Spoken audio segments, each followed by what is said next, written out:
Hey everyone, thank you for hanging out and being here with us for these amazing games for this great event for this awesome cause. Only so many ways to say that, right? We've had some great games so far. We started off with Shibuya Nights and fell in love very quickly with Inky the Baby Kraken. Had an amazing adventure in a familiar problem with the great group of adorable familiars coming together and putting this awesome date night together, and we're gonna have a really exciting game coming up next with Ryuutama. But before we get to that, I want to take a moment and just go over some stuff. First, I want to talk about our giveaways. If you donate any amount, doesn't matter how much, doesn't matter how little, you are immediately entered into giveaways for some awesome prizes. We've got two really gorgeous dice boxes from the Shady Sale, which are seriously so cool. We've got a bunch of stickers that they've also made that we're going to be giving away. We have a book trilogy from Thread of Souls based on one of their D&D campaigns. We've got a dice commission from Foxfire Games, who make amazing dice. We've got a creative commission from Jack Kellum. You can find him on Twitter at Jack Gogsbane. A lot of people also know him as Of Gods and Game Masters. He is definitely one of the most creative people that I know, and he's really excited to sit down with y'all and work out some really, really cool stuff. We've got an art commission from Lost Haven Art, who you'll be seeing in just a couple minutes running this next game. For people who donate $75 or more, we're also going to have private seats at a game run by Marshall from Iron Echo Games. You definitely don't want to miss that. And for the top 4 donations between now and the end of August, we're going to have a 4-player level 20 D&D 5th edition game with Jack Kellum once again, where you are required to bring your most powerful builds, and I promise he will put them to the test. So look forward to that. It's going to be a really good time. Now, the next thing I want to talk about is why we're here. We're raising money, taking donations. Every single cent that is donated goes towards the National Network of Abortion Funds.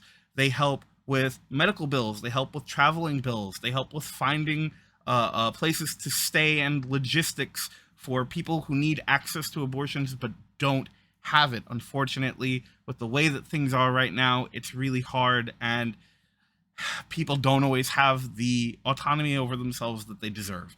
So they're doing a really, really great job trying to help out in every way that they can to provide that to people who need it. So, every single cent, every time you share this or tell anyone about it, it's going to a really good cause. Thank you again to everyone who's donated. Thank you to everyone who's been part of the games or the audience or has said, even brought this up to someone at some point. I'm going to throw things over to our amazing party, and they're going to introduce themselves, and then we're going to get to the fun. I hope everyone enjoys. I'm Lost Haven Art, or Andy. I'm going to be the GM for this evening. I'm going to be running Ryuutama. I'm going to ask everyone to be patient with me. I'm recovering from a chest infection at the moment, but I felt that it was still worthwhile getting on here, running this game for everyone and raising some money. But yeah, just a little bit about Ryuutama, and then I'll pass you over to the players. Ryuutama is a Japanese role-playing game. It is a wholesome, quite light-hearted game, and a lot of people kind of compare it to the Studio Ghibli sort of universe when they play in it. We'll see if that holds up in the style that I tend to GM in. And yeah, I'll pass you over. I'll go in order of the layout that we got. So Cal. Hello, my name is Calamity. Today, sorry, what all are we saying? Just who we are and who we're playing? Yep, and where people can find you. Oh, where people can find me. You can find me as Prince X Calamity on all the things. And today I'm playing Noah. They are a healer. Hello there. I'm Ankh, and I am found at mirrored_Ankh. And today I will be playing the minstrel named Vis. Hi, my name is Julia, otherwise known as Hexwhat on pretty much anything, Hex spelled with 2 X's, and I'm going to be playing the hunter, Ellen. Then I think we can begin. So I give you guys a little bit of a synopsis of what the game is going to be. The three of you are from the village of Airn, which is a quiet, remote village in the Highlands. Every year, when it comes to summer, they celebrate what is called the Festival of Lights, which tends to have fireworks. There are fireflies that fly around. It's a time of year when the sky tends to be the clearest here in the Highlands, and you can see all of the stars in the sky. Uh, and everyone dresses up in fun, bright, colorful costumes. But it's also an important time of the year in the world of Ryuutama, as in the world of Ryuutama, when people reach adulthood, they're expected to go out into the world and travel and see things for themselves and come back to their home eventually and tell stories. And it's part of the culture, not just here in the village of Airn, but in many other villages and towns throughout the world. The three of you are of age already, but you've decided to hold off for various reasons, which was intended to be the fourth character, but we can work around it. You, for whatever reason, have decided you're not going to venture off into the world until this particular festival of light. And so the day will begin early in the morning. You've been woken up by parents, siblings, grandparents, whoever tends to take care of you, to get ready for the festival of light. The problem, however, when you all gather into the village square to start about the day's decorating of the village and all that sort of stuff, is there's a bit of chaos and panic amongst the village elders. Everybody seems to be rushing around, frantically searching for something. No one seems to be taking the time to tell you what is going wrong. The three of you you've been lifelong friends. You have probably a place where you like to gather before you set off in your more local adventures together. I'm going to say it's going to be at the village fountain that's in the sort of middle of the town. So you're pretty much in the middle of this chaos when you are sort of gathering in your usual meeting spot for the day.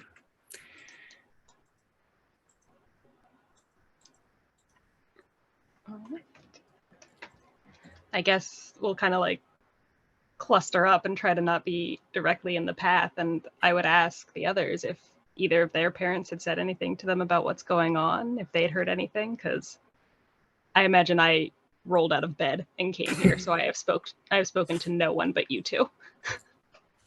I have heard nothing yet, and that in and of itself is impressive, I think. I'm a little concerned because, I mean, of course, the party can't go on if everyone's freaking out. That would not be great. I would like this to be a festival. Should we go figure out what's going on? I think we should. I haven't heard anything either. I've been out all morning. Oh, you guys are such productive members of society. Oh, not really. I appreciate you out lying for looking us. at the sky. It's fine. I believe in you both. All right, let's go find someone. Okay. So yeah, you've said the place is in chaos. Mostly the adults, particularly the village elders, as I said, who are in a bit of an upset this morning. Can you all give me a perception roll? Now, on your character sheets in roll 20, they're broken up into 5 tabs. All your skills are in the middle tab under stats.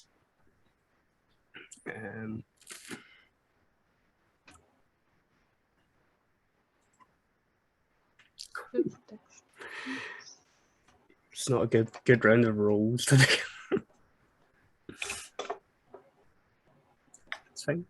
Mine is not agreeing with me. All right. Oh. Let's see if that works. All right, there it goes. Oh. Bad. All Oh no, you got what I got.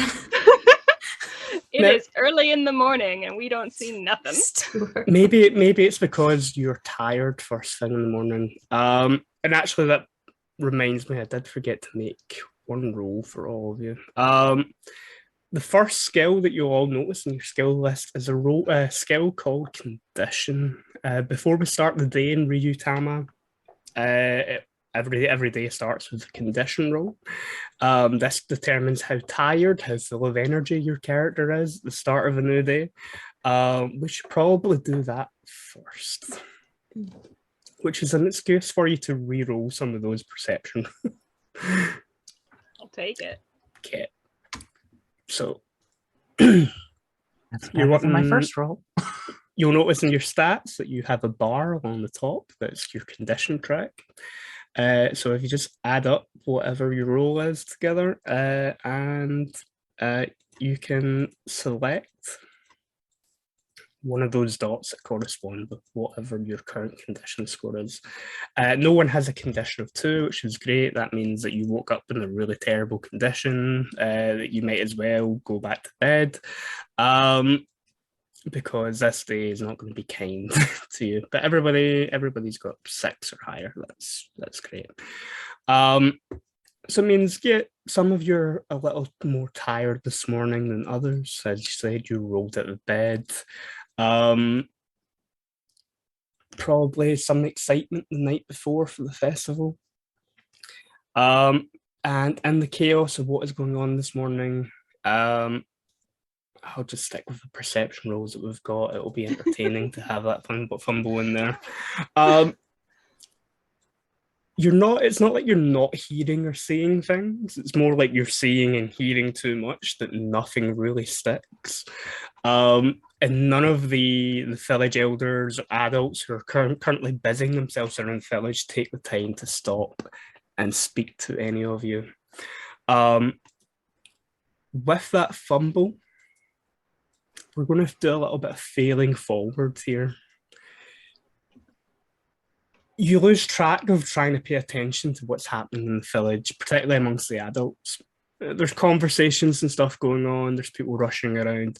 You ignore it because just on the tree line, you can see a small dot of what looks like sky blue rustling in one of the bushes.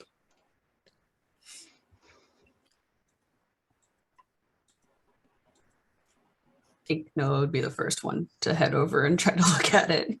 Too curious for their own good. Yeah, so you start approaching the sort of tree line at the edge of the village, where you can see what from a distance is this little blotch of sky blue rustling around in the bush. As you draw closer, you can see this like thin, fluffy, furry tail swooshing around in the bush with this tiny little set of wings poking out. I'll kind of like, hey, and like wave the others over. What? Oh. And like I'm trying to like motion so I don't scare it. Head on over and be like, what'd you find? What'd you got? That. As you blue. all approach, the little blue fluffy tail and wings disappears into the bush for a second, and then what pops up is this cute little furry cheeked, little tiny horned dragon head that sort of tilts its head, looks towards the three of you. Oh, you can see me? Oh yeah, bud. You're blue. Oh, I suppose I am.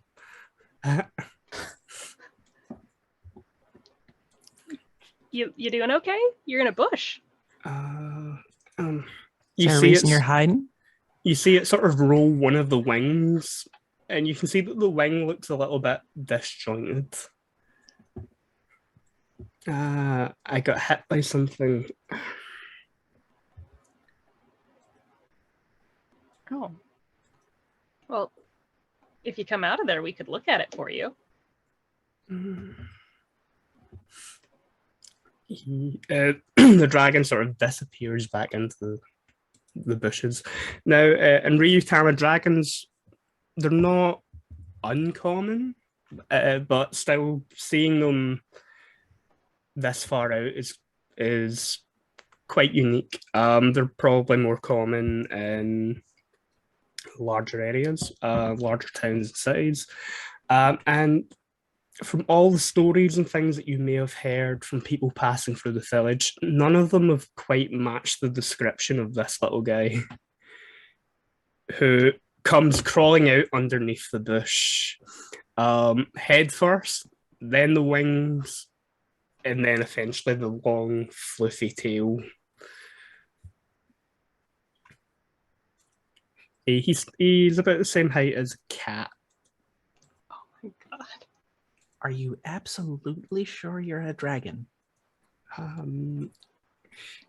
He sort of looks down at himself. That's a rude question. I mean, you kind of look like a small furry thing instead of a, rar. You see him he sort of straightens himself out and puffs his chest out. And underneath the fur, you can see the metallic blue shimmering scales. I am in error. My apologies. Oh, glorious, glorious scaled friend. I will take back my offensive statements and admire your lovely glistening blue scales and fuzzy cheeks. I accept your apology. Now, you said you could fix the wing. I could definitely take a look at it. I know a thing or two about general help. Never helped a dragon, but I might be able to figure it out. I have complete and utter faith in you. You fixed my messed up wrist like 2 months ago. I have did. faith. I did. And the time before that. And the time before that. Yeah. And the knee thing. Oh, that one was a bit rough. Yeah, I but you got did through it. it. I did eventually, but I did. So you can do this. Okay. Dragon wing. Got it. So do I roll? You can give me a first aid roll, which out is of unique. combat? Yeah, out of combat.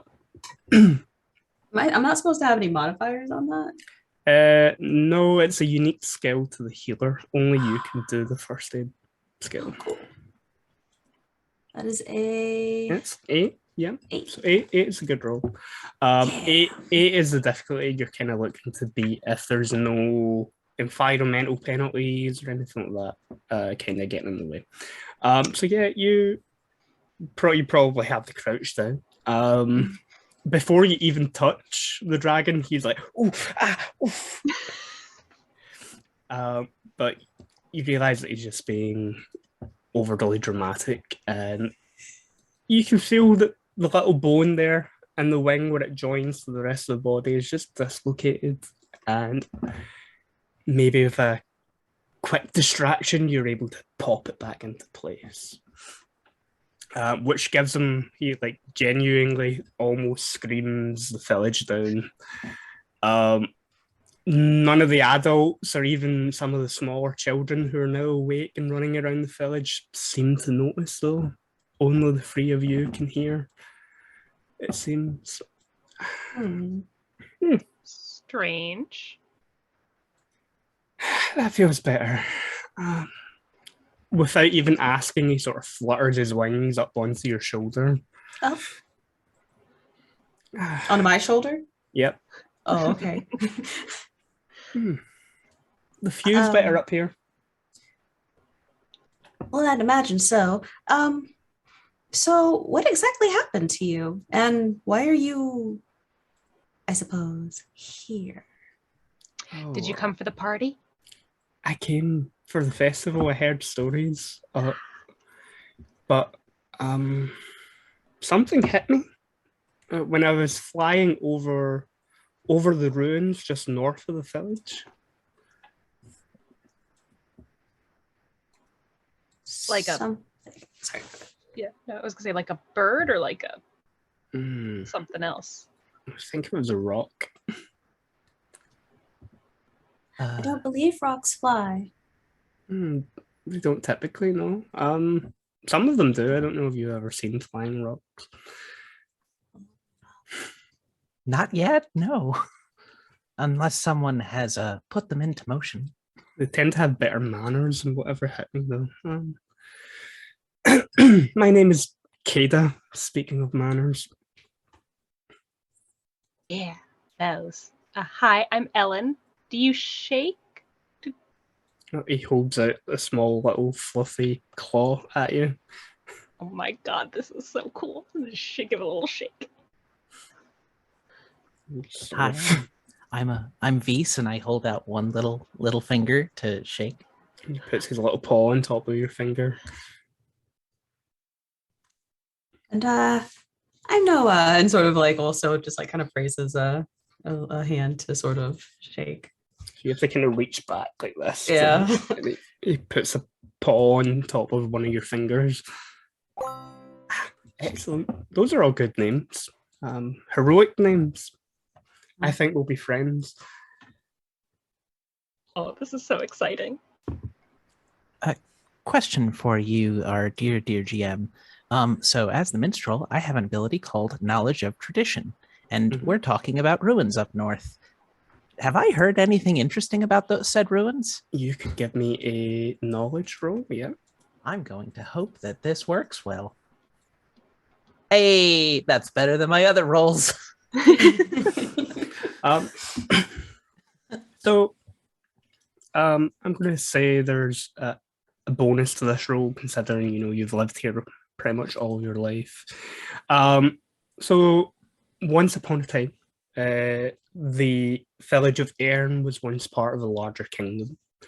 Now the world of Ryuutama is constantly shifting and changing. Magical things happen, and kingdoms rise and fall quite commonly through history. This village itself is built on the ruins of Parum, which was the kingdom that used to sit here before the world had its last major change. Now, the village is maybe only a couple of days south of the ruins properly.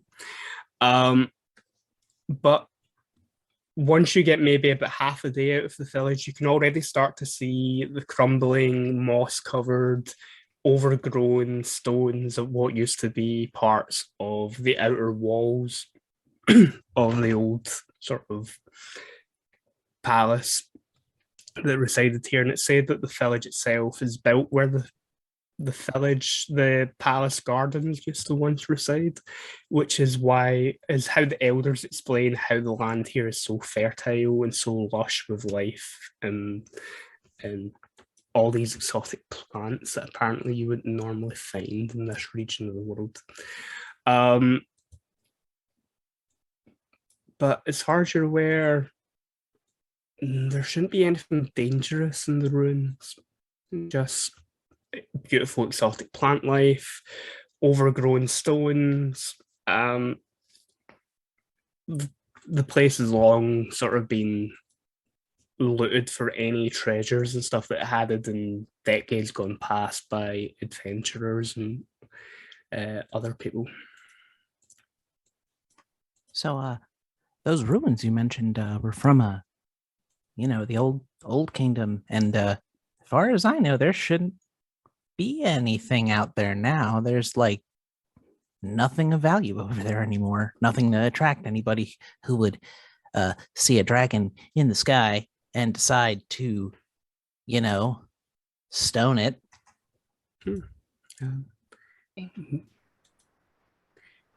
Maybe the ruins themselves didn't like me flying overhead. They're always full of rocks.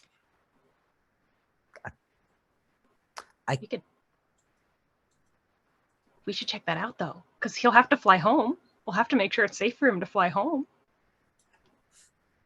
That is true. We'll have to tell those ruins what's what. He sort of folds his arms and like nods his head sagely. Then we can go on an adventure to the ruins, and we could see what hit me with stones. Yeah. Oh, that'll be perfect. It's a couple days out and we would miss the festival. Yeah, but this is what the festival's like for. So we're truly celebrating. So we're Yeah. ditching. We're playing hooky. Oh, Even not yes. better. Yeah. The festival. It won't happen anyway. They're missing the fireworks. That's why they're in a bit of a state over there. Yep. Oh, I guess you've gotten to hear more than we have. Suppose that happens when you're head first in a bush for what seemed like forever this morning.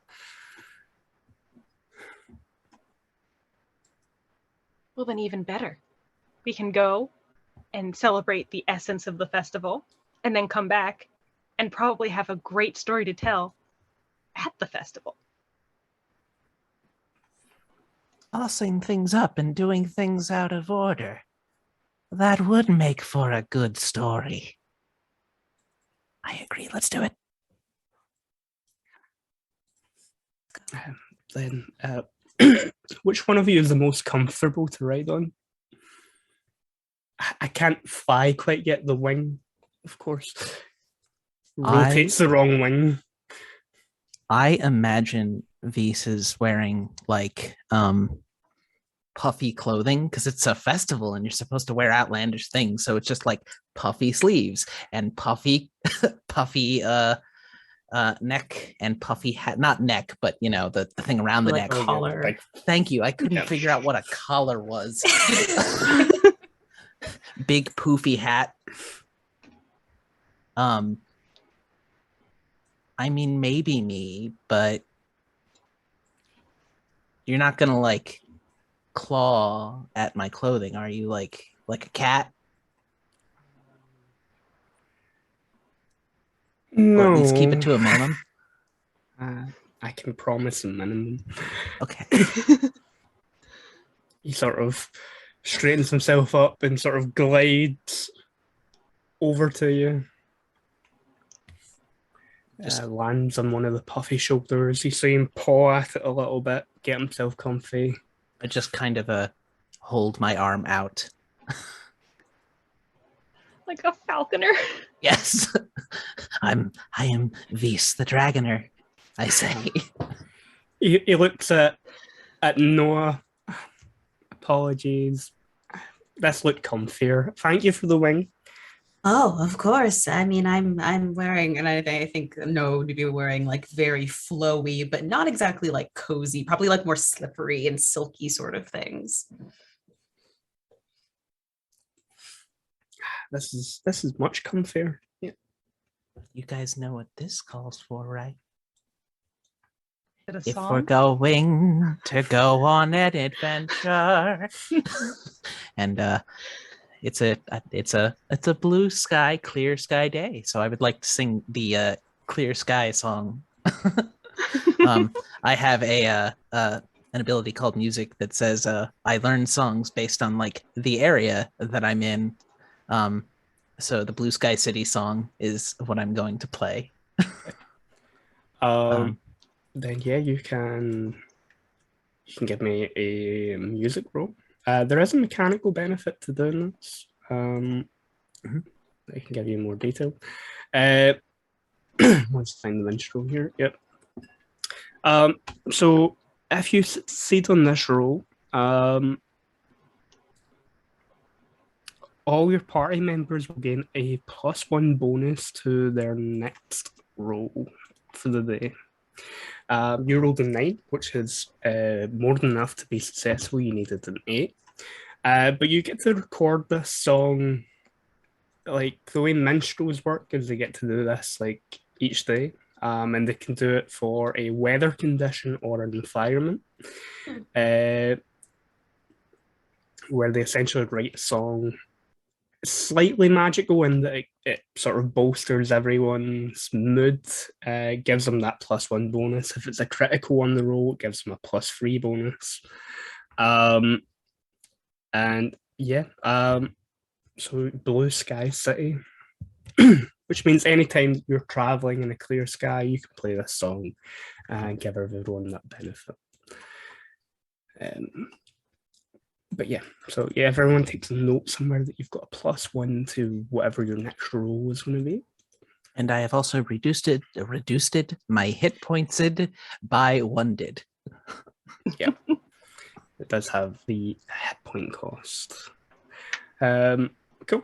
So yeah, so you start singing. You head to the nearest road out of the village that will take you north. And you're now about to head out on your first adventure with your little blue fluffy companion in tow. So this will come round at our first round of traveling checks for Ryuutama. And before we set off, I'd like you guys to think about the sort of marching order and the roles that each of you will have in the party on this adventure. So there are a few different roles. You have the leader, who's the person sort of at the front of the group. They're sort of making some of the decisions that might pop up. You have a mapper who's sort of plotting the journey. You have someone who's a quartermaster who keeps track of the party's resources. And then a journal keeper who makes a note of anything interesting and stuff that you'd normally, in a longer campaign, the sort of interesting things that you might come across while you're on the road. Ryuutama is a game about the journey as much as it is about the final location. So if you'd like to decide amongst the three of you which role you would like to be. Well, just looking at my skills and things, the mapping role might be best for me with my hunting and tracking skills. I think that falls into my purview. Cool. Yep. I think for the map, there is somewhere that tells you what the main sort of things that you were looking for to do in these different roles. The mapper, so you'll see on your skill list, it has the journey roles. They have their own sort of section. So everyone in the party makes a travel role. The person who is the mapper actually makes the direction roll, and up to 2 people can help make a camp roll at the end of the day. Being a hunter, you can do other things at the end of the day for camping, like go and gather food and stuff like that. The healer, the morning before you set off, you have your herb gathering skill, which can be useful because you can find useful items that way. But yeah, direction is important because if you get lost, the game does keep track of things like food and water. So if you get lost, it can get dangerous because you start to run out of resources. Oh dear. Okay. What you thinking for your role, Noah? I'm debating. I don't know. Maybe like what was the one? The resources. Quartermaster. Yeah, I was thinking maybe a quartermaster, because I don't know so much about leader. And you said the journaling was more for longer campaigns. Yeah. Yeah. So yeah, I think the quartermaster would be better, especially because of the herb gathering, and my search for food isn't bad and such. So yeah, it should be. Yeah, I think that'll be good. I guess that gives me the leader role, but I will put my my very flamboyant hat on Kada and say Kada is the nominal leader of this party. We will follow you into to enact vengeance upon whatever dislocated your glorious, glorious wings, my dear, dear companion. He My longest friend. puffs his chest up. Then Dragon Paw. Honored. But yeah. But watch the feathers, please. Those are good feathers. On the hat. Well, he looks at his own feathers.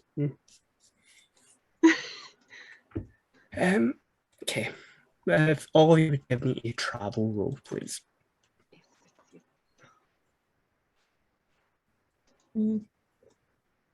Uh-oh. Oh. Uh-oh. I did good. Yay. Well, that's good. Oh, actually, that's a 4 because I forgot the +1. So it's a 4, not a 3. Oh. But it's still bad. So yeah, I have a 5.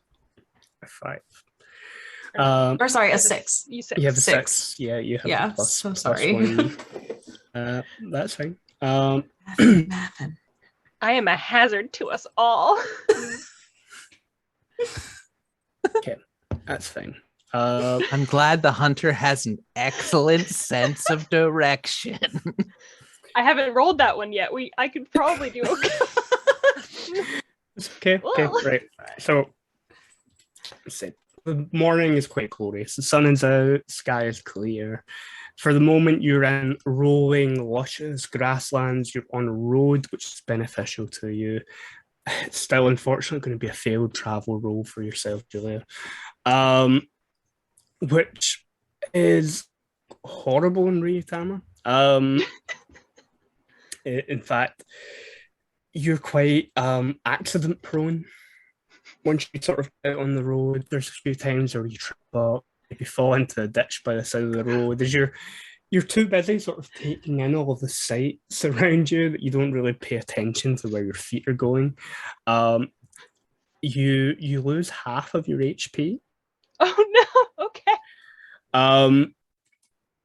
And you can't help but notice Kada sort of watching you wide-eyed every time you stumble, and it's like,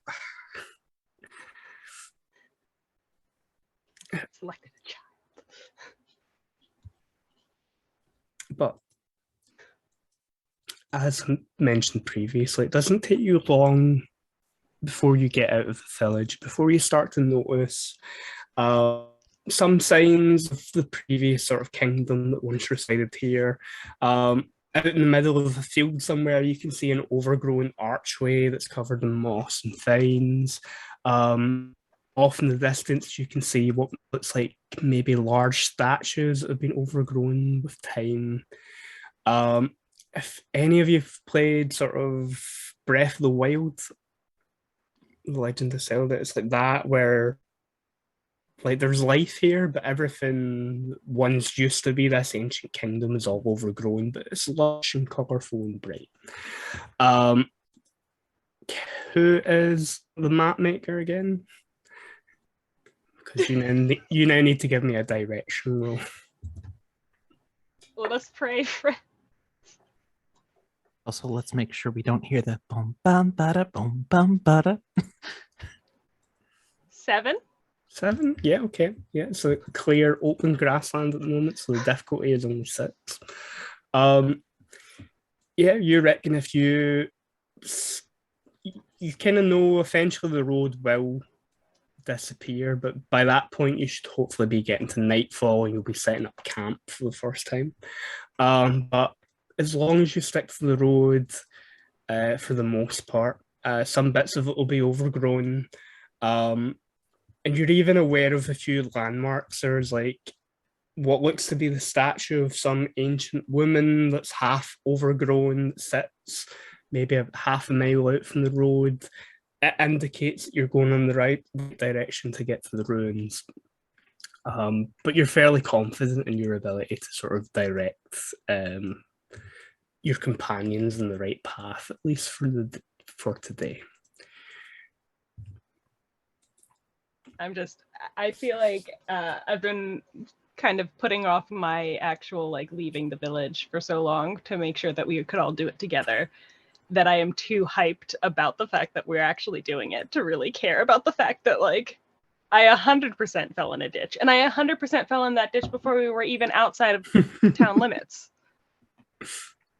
And I feel like this justifies everything that we said earlier about my wrist and my knee.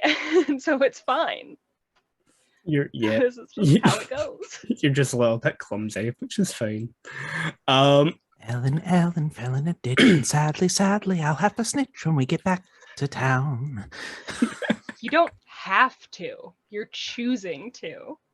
Vise has to snitch because Vise is Ooh. We'll save that one for later. That one's for the adults. You can see, like, those of you who are traveling behind Kada can see, Kada and Fizz. Notice Kada just sort of shaking on his shoulder with like giggling at the song, like, oh, I know the word. Oh, that was bad. But as you're taking in sights, you even notice as it starts to get dark, you can see the little beads of green light hovering over the fields, coming out of the woods and bushes nearby, of the fireflies. And you can't help but kind of stop at this moment in time and sort of take it in. You're at this sort of crossroads in the ruined road here. You can see that aforementioned statue that I said was an indicator that you're going in the direction. It provides a little bit of shelter over the road. It's a good place to set up your first camp on the road. And for the evening, sort of take in the noise of the crickets and cicadas in the fields and trees and watch the light show well away from the fireworks and lanterns and stuff of your home village. And as you're sort of sitting there enjoying the sight, you can't help but notice, Fizz, that your shoulder feels a little bit wet.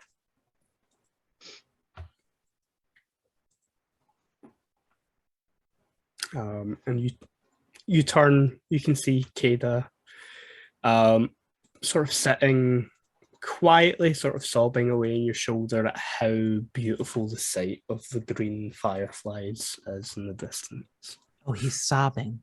Yeah. Because I was about to just kind of like, V's kind of like, there, you would see just this feeling, this look on their face that's just,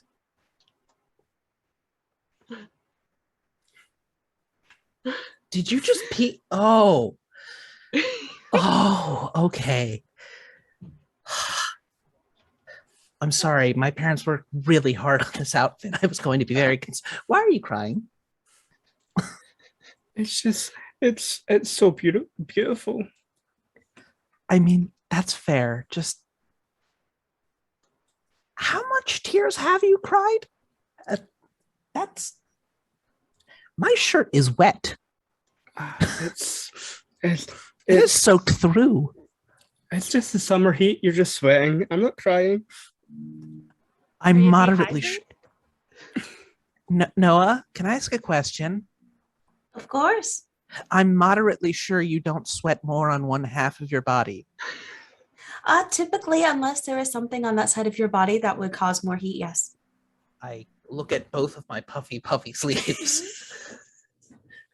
but I you're don't carrying think more so. weight. Oh, that is true. You are carrying more weight on one side, and that is pressure on an area. So I do believe that might trap more heat, and you could potentially sweat more. So either way, it's Kata's fault. I wasn't You said crying. it. It's the sweat. Kata, He sort of wipes his nose. Kata, it doesn't behoove you to lie. You're wearing the special not liar hat. You can't dishonor the not liar hat like that. Tilts his head up into the hat, and the hat just sort of falls over his muzzle. You see, if you lie, it quiets you very quickly. It will silence you. And I'll just, like, You know that thing you do with like animals where like if their face is covered, you just rub it in slightly? I do that to emphasize the point. You see him sort of flop around, try to get the hat off. I put the hat back on his head. Now are you gonna lie again? I'm a noble dragon. You can't treat me like this. Do We treat nobles each lie? other like this. Yeah, that's actually pretty fair. Did you hear the song that I sang earlier? You're one of us now. Sort of. The well-intentioned misfits. I was crying a little bit just because it's pretty, it's beautiful. And look at the stars. They are One really of neat them. out here.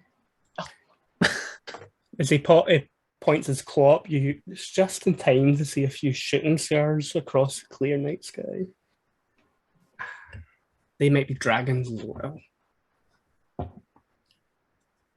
Like falling out of the sky because of more rocks? Put it that way, it's less romantic. Hopefully not. Hopefully they'll stay up. I mean, it's curved. It went sure. Well, it doesn't seem like it's anywhere near us. I hope not. This guy's already a handful.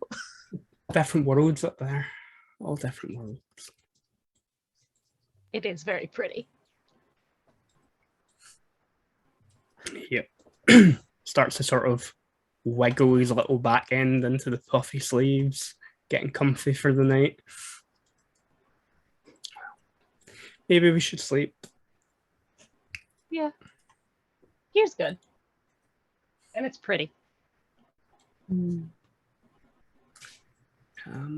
And Noah, I think I scraped my knee again. Oh dear. Yeah, let's get you actually, yes. Get you healed up. Patched up. And that would be healing or first aid? First aid. First Healing is for sicknesses and conditions, and first aid Got is it. for hit points. Okay. Oh, that is a 8. Okay, yeah, that's enough. Your healing ability heals for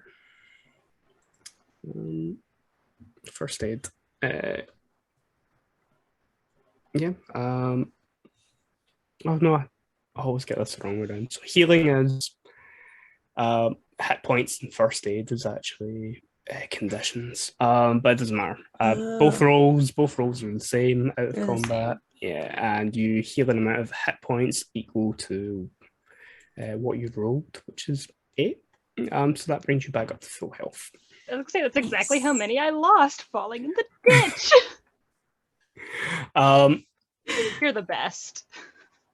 So yeah, you get a few band-aids put on. I know. A few things bandaged up.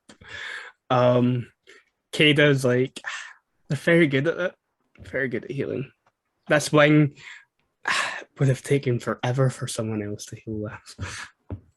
Well, I've been studying healing since I can remember.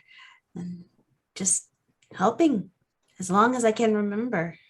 We used to go around a bit and sort of, I don't know, help people. And I always liked it.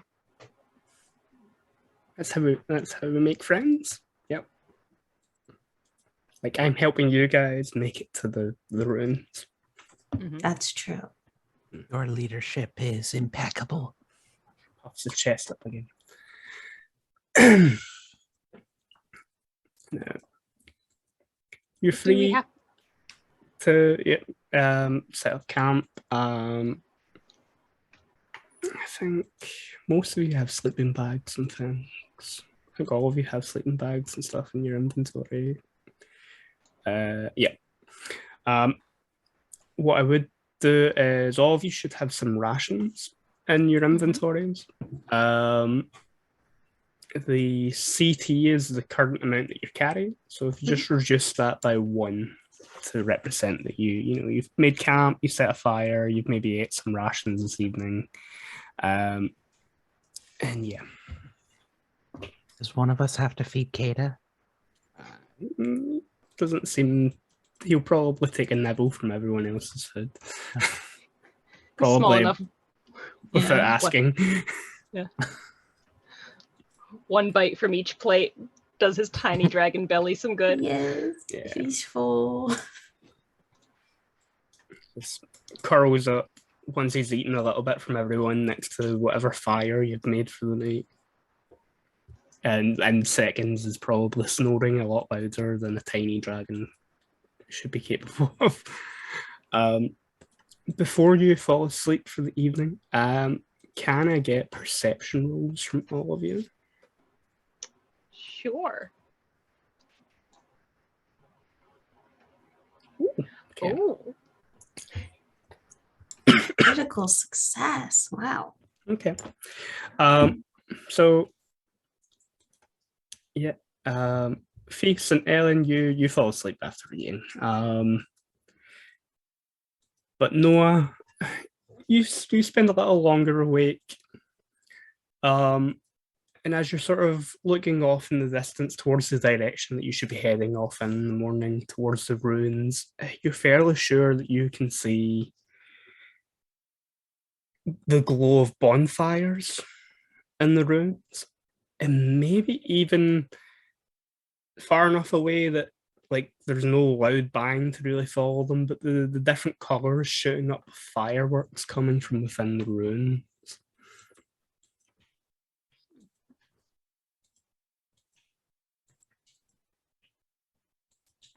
Maybe it's not the ruins. Maybe it was somebody there. I'm just sort of like, huh. Because this is like all the way where we're going, right? Yeah, it's at least like almost another full day's travel from where you are. So you're just faintly seeing these different colors up in the sky and the sort of faint orange glow on the horizon. And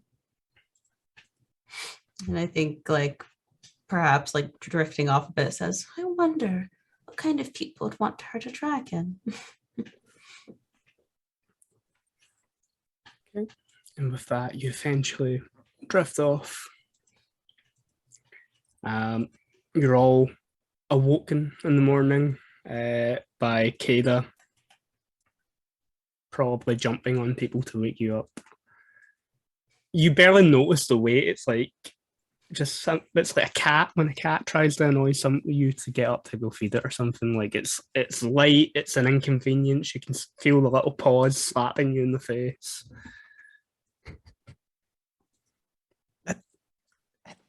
Why? Why? No. It's Good too morning. early. No. Yeah, but if we lay here too long, we'll get sunburn on our faces. Sunburn would be bad. Shoots up at that. I take the hat off of Kata's head and just put it over my face. Problem solved. I think I'll sort of lift it up and say, I saw fireworks over there. At least it looked like fireworks. Last night. Wait, from the city? They found him? Well, actually, from the ruins. The ruins. Maybe they're having a party too, but I didn't think it's ruins. So you didn't think there would be, you know. Maybe it was one of these fireworks that hit me. It's very different from a rock, you know. Yeah, did it explode when it hit you? Did you leave that part out? No, it didn't explode. Have you seen fireworks before? No. Oh. That's why I was coming to the village.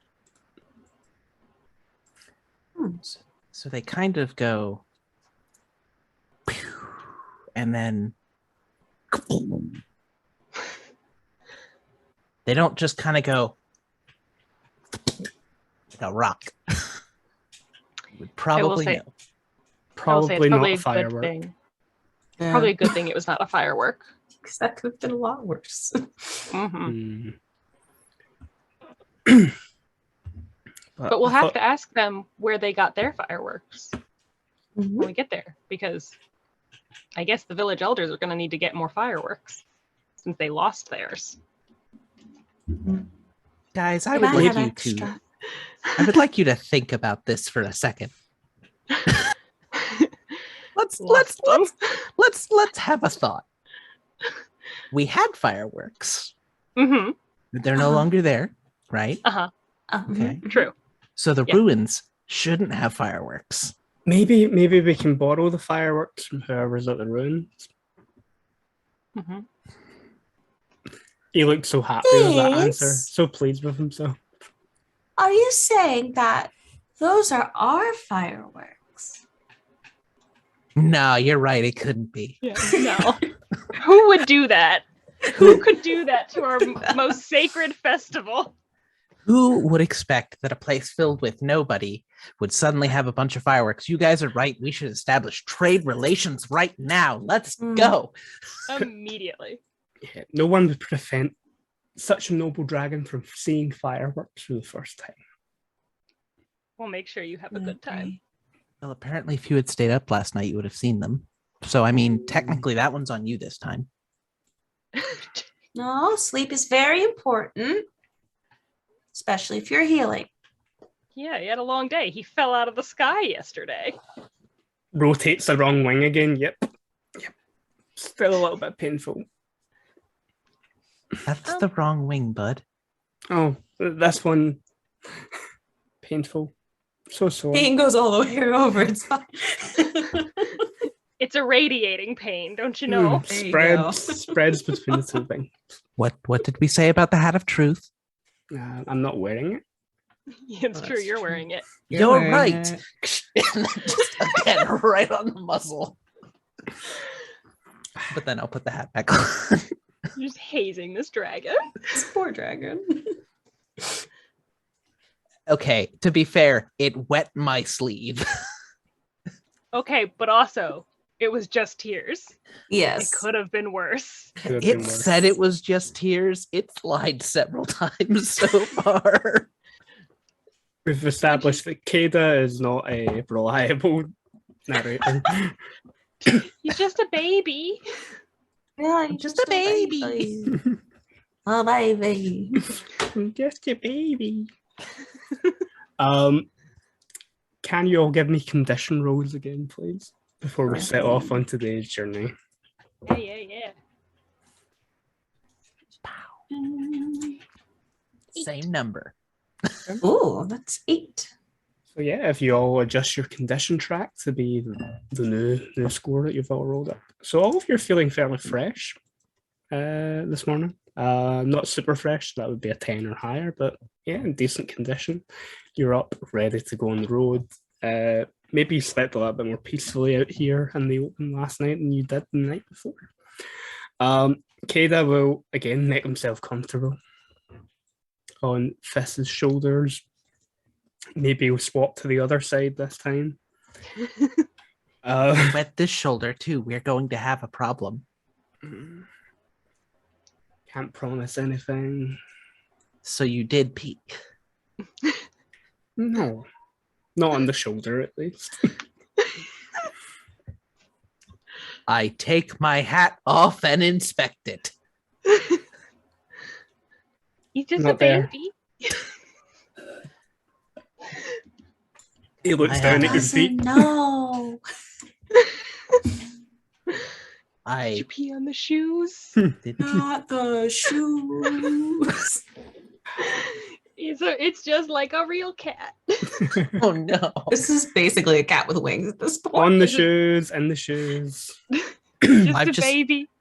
I finally, for now, just realized I've been walking in a puddle for the last 5 minutes. Oh no. You stand up on the puffy sleeve and point in the direction that he assumes the runes are in. This way. How is the weather, dear storyteller? The weather today is still clear and bright for the moment, but you might be able to see a darker cloud somewhere off in the distance. Okay. I'll wait. I'm going to keep an eye on that dark cloud. It's very inspirational, Dark Cloud. Inspirational Dark Cloud. Yeah. Thinking. Dark Thinking Cloud outside. 1. I'm waiting Dark for the Cloud. sequel. I think there was a second one, but that's getting sidetracked. Um, can you all give me travel rolls? And for the map maker, give me a direction roll. Yeah. Ooh, Very good. Very good. Ooh. We're doing much We're better doing today. good this morning. Yep. We should leave home more often. We're doing great. So one of those. Okay. So Fizz, you rolled a critical success on your travel roll, which means you can increase your condition track by 1. Done. Which is useful. Conditions, you can condition track kind of how status effects are kind of weighed against it. Generally, if you've got a higher condition rating than the status effect, you can ignore it.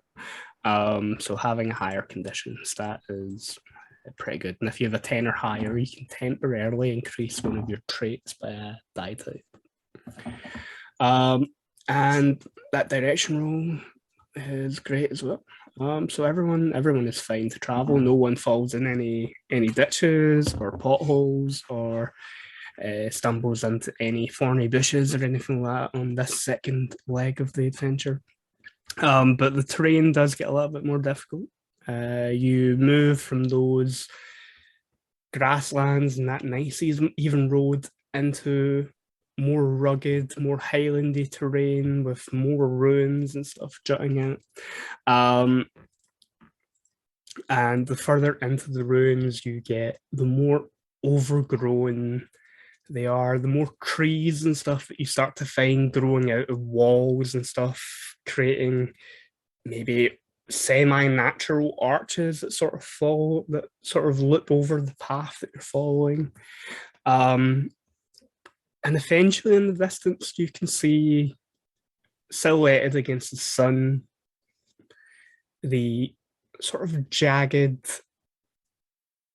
remains of what would have been the royal palace of Parum. And you can see from within the ruins of the palace itself, little plumes of smoke scattered around the ruins. And that dark cloud that's coming in seems to grow as you draw closer to them. Can I get a perception roll from the party's leader, because you should be the one at the front of the group? Oh, I'm actually not awful at this. Whew. Oh, Okay. Yeah. Ace. look at that. 12. See all. 12 was really Oh good. man, So yeah. see everything. See through things. See The true gift of an colors. artist. Wait, That's I the can gift of normally the see artist. colors. Before you start drawing too close to the ruins, you maybe slow the pace of your companions a little bit as you start to see things moving within the ruins. There's maybe the empty archways of windows and doorways within the ruins, and you're fairly sure that at a few points you see movement.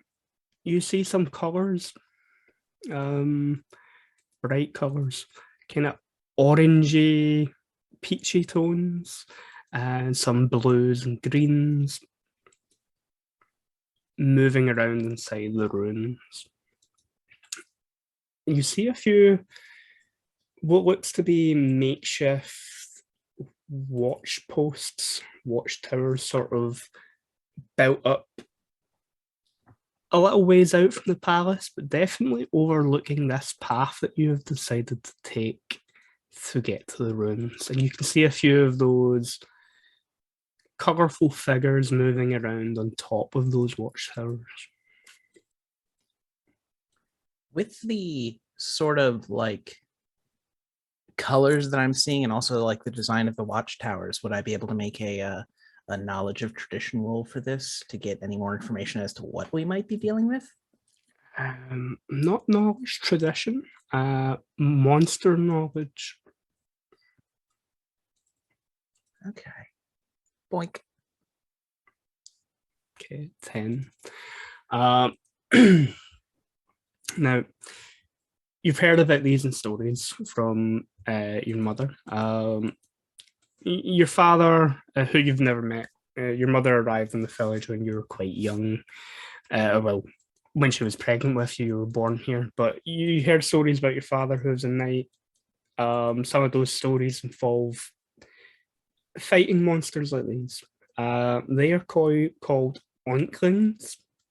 They're humanoid-ish, but they have features more like pig. And they're not entirely the brightest of monsters. They can build very rudimentary things, usually on top of existing things. So they tend to build them on trees or ruins like this. Again, thinking of Breath of the Wild, think of moblins. They're brightly coloured. They're kind of goofy looking. They've got big ears, pig-like snouts. And yeah, not entirely bright, but there haven't been any stories of them in these parts in a while.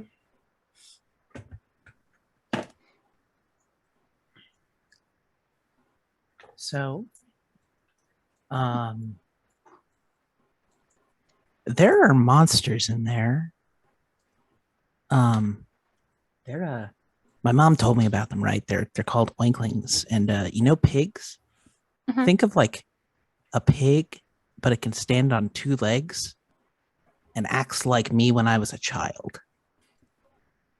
So, a week As ago. opposed to okay. Yeah, all right. Okay. As long as we're all on the same page. Those watchtowers are not part of the ruins. They probably built them recently.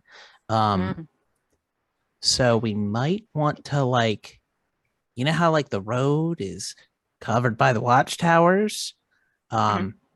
They're in the watchtowers, so potentially going under the watchtowers could result in my mother used to tell me about the story about large boulders that would be pushed off of tall objects to crush a party of adventurers, and everybody would die. We should avoid that sort of situation. We should avoid that situation. I'm sorry, Andy. Yes. Just like Kaden nodding in agreement. Like, that sounds smart. No one wants to be crushed. I imagine it would hurt even worse than having something thrown at you, just like squished. Thrown on you. Then he starts to excitedly jump on Fist's shoulders, like, oh, maybe it was one of the monsters that hit me with a stone. Oh, I thought you were getting excited about being crushed by a stone, and I thought we were going to have a talk. Oh, no, but that would make sense. You're probably right. I think it was. Yeah. So it was definitely a good thing we came out here to make sure it was going to be safe, because they definitely would have thrown a rock at you on your way back. But why would they have fireworks? Maybe they like shiny things. I mean, That's true. Who doesn't like fireworks? Lots of people don't like fireworks. Right, well, there's really old like man fireworks. curmudgeon back home. Right. I bet those cat things that you keep comparing me to don't like fireworks. No. Some knights who've been too close to some cannons probably really don't like fireworks. Yeah. Why do we use the fireworks? Now that we're talking about it, it's kind of a little messed up if we really think about it, right? They look good. They do look pretty. And I have earplugs. Oh, there you go. I can use my fingers. Oh wait, no one said they were loud. No one told me fireworks were loud. Oh yeah, well they explode. You remember When- the sound effect I used? That was a real sound effect. Just, louder. Sorry. Covers his little furry ears. Yeah, you definitely want to be on the ground when the fireworks are going off, because as loud as they are down on the ground, I imagine they're even louder up in the sky. Oh my Can't fly with them. Oh, no, I would not No, recommend it. I would suggest no. What's the point? They look Fine. pretty. It's sort of like the sky yesterday or last night. Homemade shooting stars. Oh, It's kind of like if you sneeze in your hand. No. Well, no. like you sneeze and it's right there and it's unique every time. Looks at his paw. You know what I'm saying? Mm-hmm. Sticky. I feel like there's other comparisons of things that are different every time, like snowflakes. But I don't look at snowflakes. Are they that different? Snowflakes are different. Every single one of them is unique. Every single one. But they're just white dots. If you look closer, they make pretty patterns. See his eyes almost widen like saucers as he's imagining it. The snow. We should probably see how many of these pigs are here. Oinklings are here. I wonder if they make cute oink sounds. Don't know. Would they speak? Would they have the Seems- vocal cords to be able to speak our language? If they do you think they speak like really, really deep, like the mayor? Oh, Now that you think about it, the mayor is also quite broad with a pushed up nose, and I suppose his mustache could look like tusks. ancestors. Oh my god. Ancestor of them. The mayor is an Or the oinkling twice ancestors. removed. Twice removed.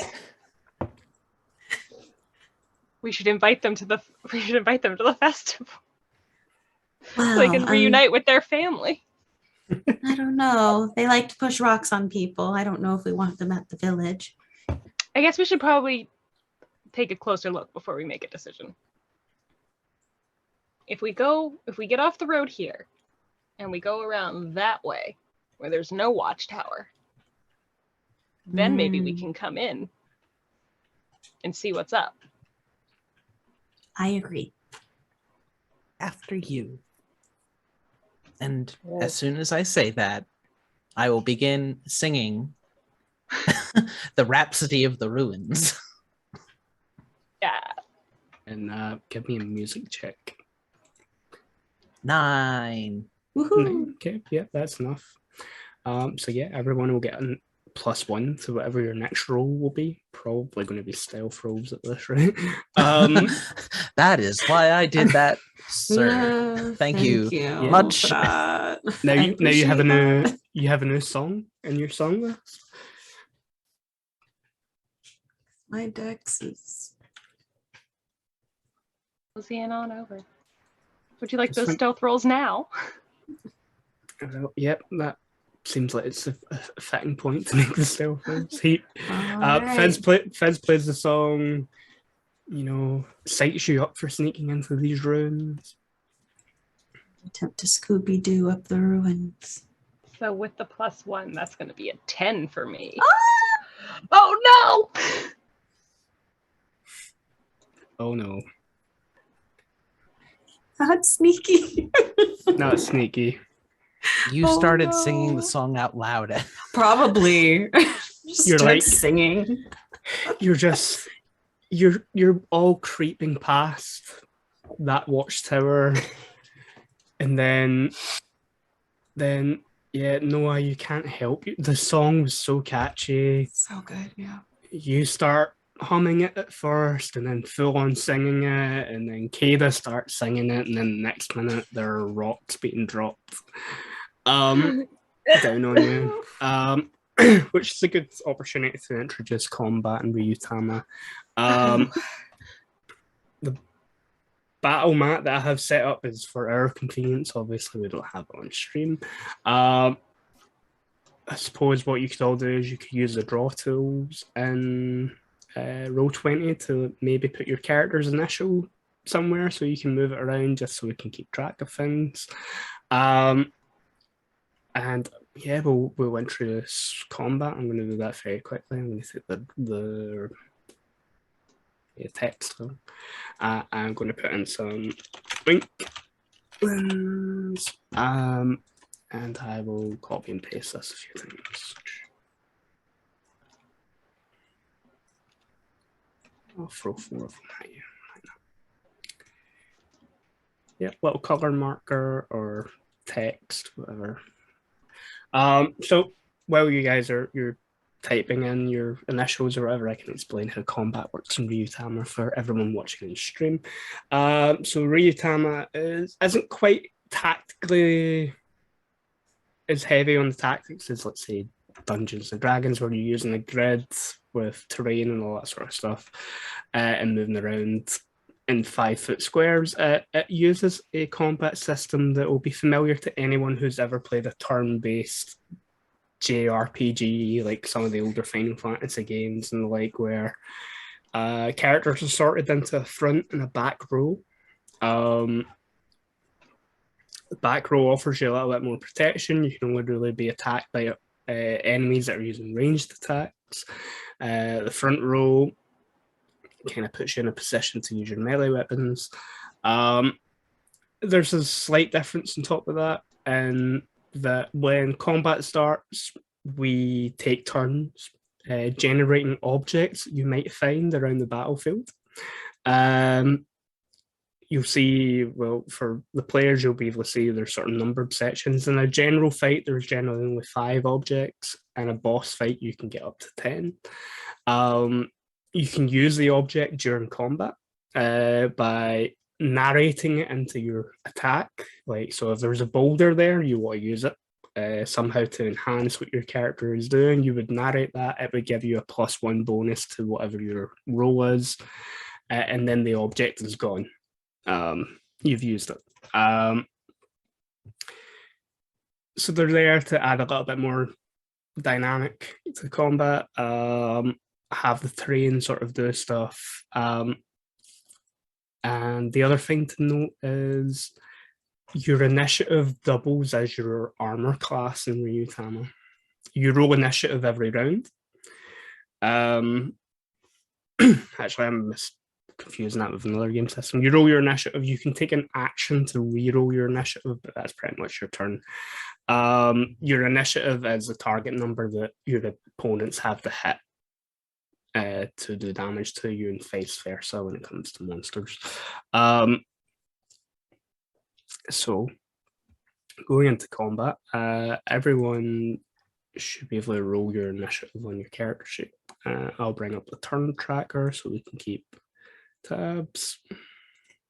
I am so sorry, but I dropped out. I have no idea what the description. That's okay. We can still see you on Twitch. I think you're okay. Yeah, I missed the entire first half of the description of how combat works. I was just we'll get into it. So you've got your front and back row. So after we've all rolled the initiative, you guys can pick which row you're going to be in, and then I'll assign monsters to relevant rows. So we have Fizz. You have rolled 12 for your initiative. Where is initiative? Under stats. It's in the middle column. Oh, there it is. Thank you. Ellen.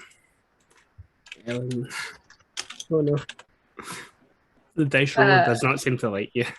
I was going to say, you wanted to send the results of this roll to the turn tracker, but no valid token was selected. That's fine. I didn't have, well, I've been sick, so I didn't take the time to set up token. I was initially going to cover the drawings that I did, that I posted on Discord and use them as tokens, but then I got sick and never ever got around to which sucks, but that's life. So we have 12, 10, 7, and I will roll for my little piggy fellows. 7. Monsters have a static. Keep forgetting that. That's just a speed up combat. Cool. Okay, so yeah, we're going in this order: Fizz, Noah, Ellen, and then the Onklings. So if you guys want to pick which role you want to go in combat, back row you can only be attacked by enemies using ranged weapons, and you can also only use ranged weapons. Front row allows you to use melee or ranged weapons. Well, they're up in the towers, correct? Yeah. So all of the Onklings on my end are all going to be in the back row at the moment. Well, I do have a bow, so I guess that puts me in the back as well. Yeah. I only have a dagger, but I am not the strongest, but I think that means I should probably go there. You have magic as well. Oh. Yeah. You're not just a healer. No. Yeah. You have. I think it's in your class tab. You have a list of spells. There it is. Yeah, I might go to here as well. In that case. You've got some. Just because my HP is not. Yeah, you've got some decent combat spells, which are handy. Yeah. Cool. And the other thing we need to determine before initiative is the objects that are around the battlefield. So I'm going to say that there is probably at least one large boulder that could be of use somewhere around the battlefield. We're supposed to go around and take turns determining objects that you might find nearby that could be helpful. So it could be things like the ruins are here, the Oinklings have been here for a while, it seems, so there might be like broken carts or like discarded I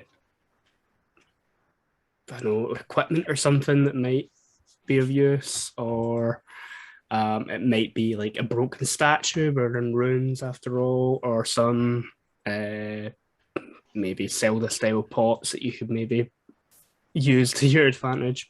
They're there for flavor. They're there to give you a +1 bonus for a single roll before they're discarded. But yeah, up to you guys. We'll take a turn each of naming some other objects that are around the battlefield. And if anybody's got any ideas to start us off with other than the large boulder, I'm happy to let you start. A single firework. Yep.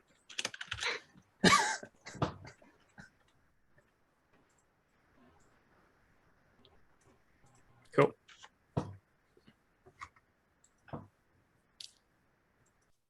Any other suggestions? Probably like an old abandoned well that would have been like with the off to the side a little bit, where like staff would have come out to like draw water in for the palace. Okay. Yep. Cool.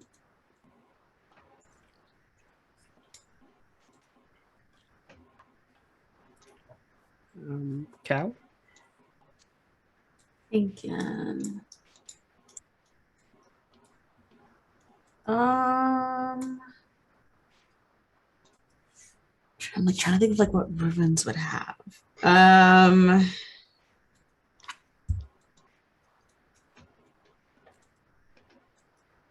don't know why nothing's coming to me. I'm just thinking of like more rocks. More rocks. I just got rocks on the mind. Yeah. Have a large rock. Could be a small cluster of rocks. Yep. Oh yeah, like a broken down archway. Yeah. Cool. Maybe that's just become like a bunch of rocks.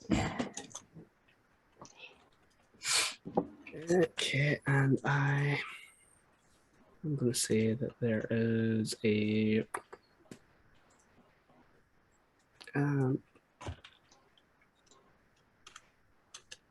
like a rusted sword blade, maybe lying on the grass somewhere. Okay. Okay. Don't trip Then- on that one. Tripping that one. Tetanus. Then No. we are. Where did I put the turn order track? We're ready to go. So yep, Fez, you're up first. Cool.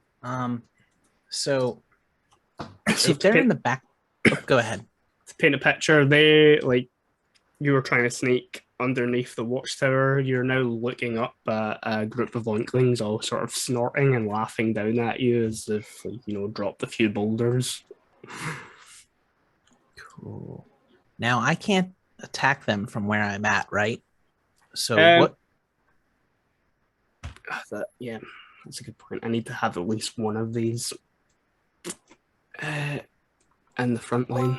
So one of them will be climbing down the watchtower towards you. It's coming to scrap. It's got a big plank of wood sort of in one hand, and I just point my sword at him and go, "You want to fight? I want to tussle." And then I guess I'll swing my pointy stick at him.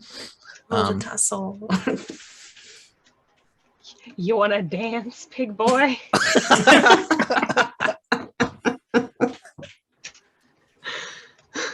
I don't know. At that moment, I got the Road to El Dorado like in my head. I don't know the know bacon why. bonanza. so you rolled Pig an 8. polka. Sorry. An 8 is a successful roll. So you've hit. So roll damage now, right? Roll damage, yes, please. Cool. 4. Okay. Against this first one that's coming down. Okay. Yeah, you take a slash at this first oinkling as he sort of hits the ground in front of you. He's still standing, or it's still standing. It's hard to tell. And yeah, just sort of grips his wooden plank in 2 hands and sort of snorts at you menacingly. Noah?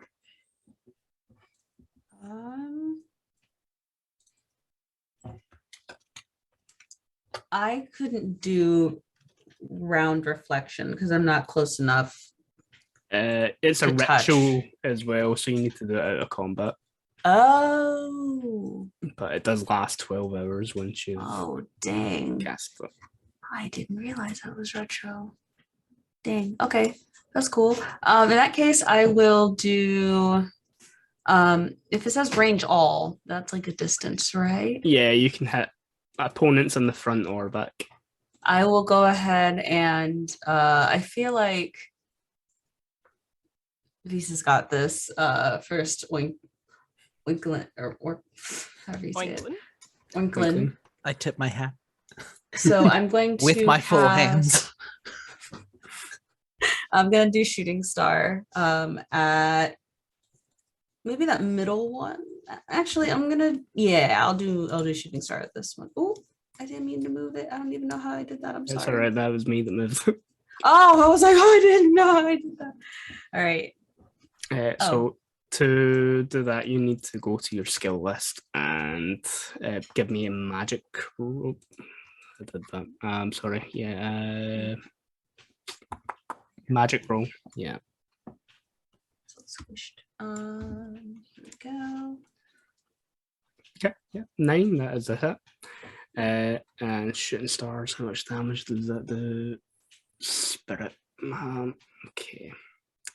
See, the annoying thing with the sheet and roll 20 is it doesn't give you the option to sort of roll your stats as they are. So if you can just type /R and D6. You said /R and then what? Space D6. 9. Cool. 4 damage. Yeah. So yeah, you sort of point up at one of the Onklings, leaning over, and this blast of sparkling light comes out of your fingertips and hits it square in the chest. It sort of snorts at you angrily, and then sort of furrows its brow as it stares back down at you from the edge of the watchtower. Okay, Ellen. All right. I think I'm gonna try to shoot at the fellow over here. Yep, that one. With the bow, which I think do I just click bow once? How does this work? I think this is the part where my audio cut out and I stopped hearing everyone. Ellen, so you're in, yep, and you're go to your inventory. Yep, inventory. And then yeah, you've got the hunting bow. It has a little D20 icon next to Okay, so then I hit accuracy. Gotcha, gotcha. I was over in class. Yeah. Cool. Yeah, so you just roll that. Okay. 10. 10.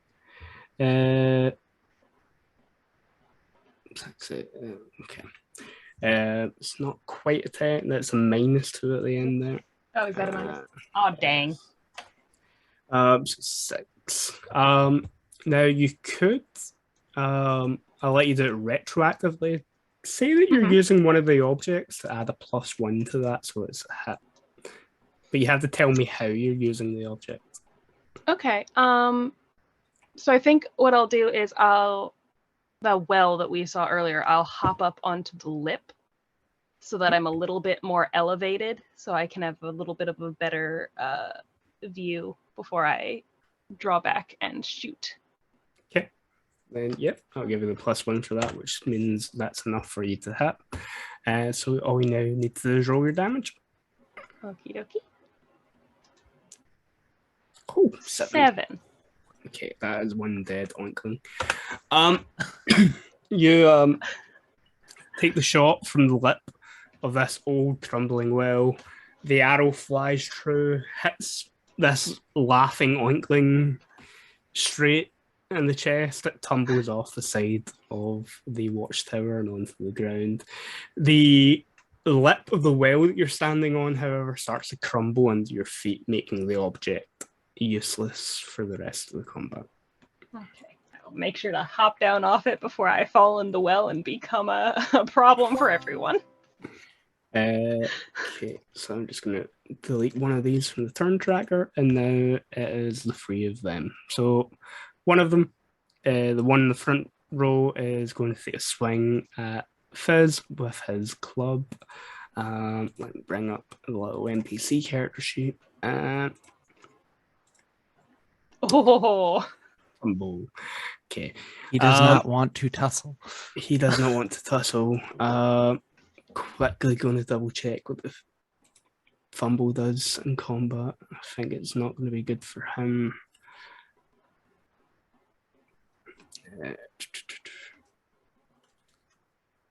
Yeah, okay.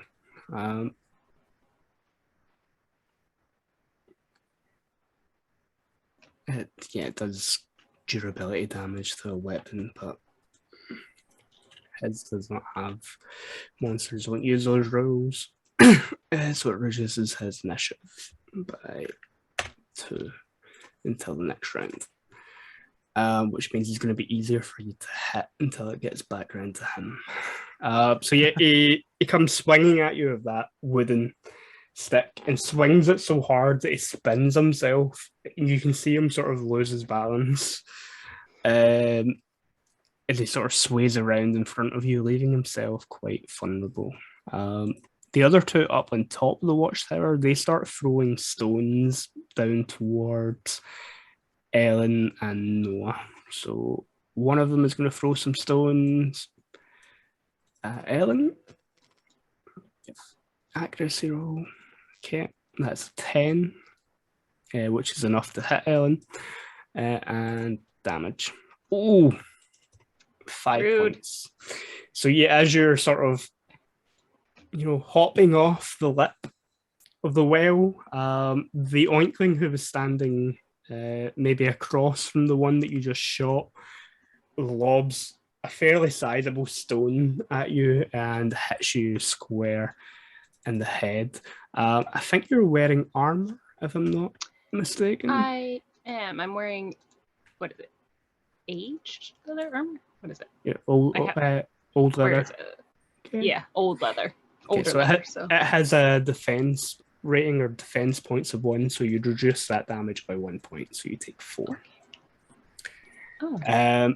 The second oinkling is going to throw a stone at Noah. Oh, and yeah, it sort of picks the stone up, tries to sort of throw over the edge, and the stone just sort of falls harmlessly well away from anyone. And that brings us back to the top of initiative. So Fizz, you're up. I think at this point I'm just making a fool of this oinkling. So he's off balance. They're off balance doing their little dancey dance, and I'm just gonna like kick one of their feet out from under them. Yep. And it wouldn't matter if I used a +1 because a 4 does not equal 5. Simple math. So yeah, you go to kick the legs out from this oinkling, overconfident in your ability, and almost like luck seems to be against you as this oinkling is sort of hopping around his feet, dizzy from the spin. He just happens to lift his foot at the right time to avoid you sweeping him to the ground. Bad luck. Noah? I am going to heal Alan. Okay. So that's healing, right? Yeah. Okay. Yeah. Oh, yay! Okay. So normally when you would heal in combat, it would be you would heal you would make an intelligence roll, which for you would be a D8 to see how much you heal for. Okay. But because you rolled a critical, if you could roll 2D8. 2d8? Yep, 2D8. Oh, I meant to. Well, Yep. do another one. Yeah, you're able to sort of dash over to Ellen as like the lump cartoonily is starting to sort of swell on her head. You can almost see the little mini dragons flying around her head. Oh, And you're able to sort of quickly wrap that up, bandage it up, put an ointment on it, and she's going to be okay. Maybe a little dizzy for a second, but back to fighting fit. Cool. Ellen? Gonna give Noah a quick one-armed hug and be like, thanks, and then turn towards the farthest oinkling and try to shoot at them. And before I do, if I look at what we have left, I guess I will move around towards the large boulder so that I'm kind of behind it, so he won't know where the shot came from if he's too busy watching his companion dance around down on the ground. Yeah, yep. So I will take advantage of that, and then so to hit.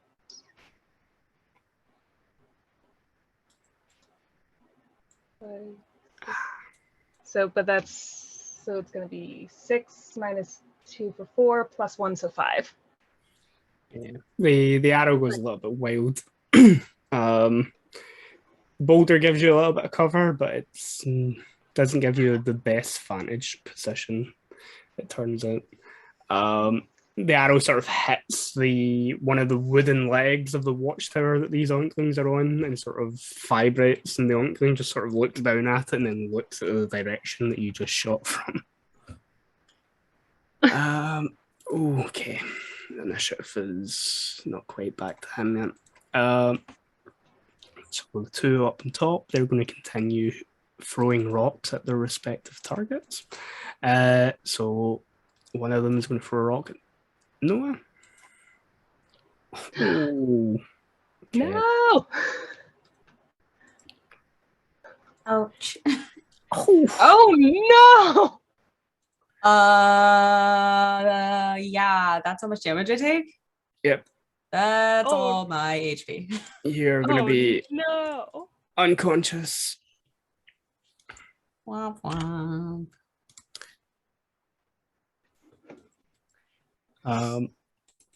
You have some items on you that your companions can maybe use to help you out.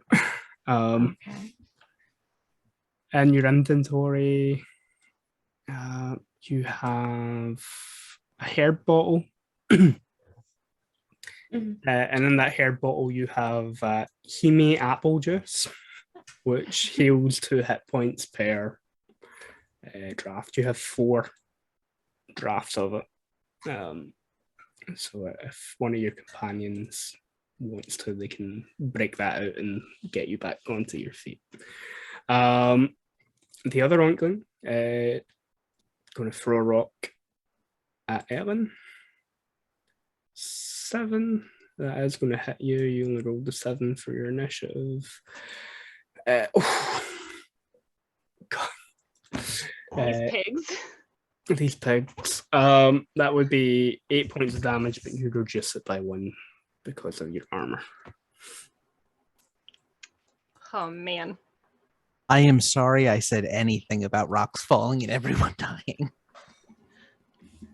It's fine. It's okay. And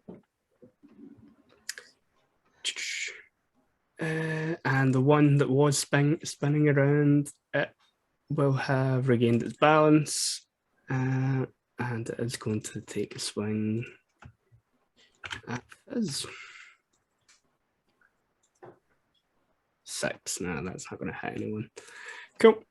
Yep, swings at you. This time he doesn't overswing and like knock himself off balance, but like you're able to sort of nimbly dance away from the wooden club that he's essentially trying to knock you out with.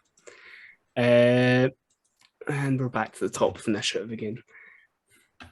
Cool. I'm gonna use that rusty sword blade and just like kick it up to distract him, and then hit him with my sword. Cool. Hey. Yep, that's a hit. Oh. Okay.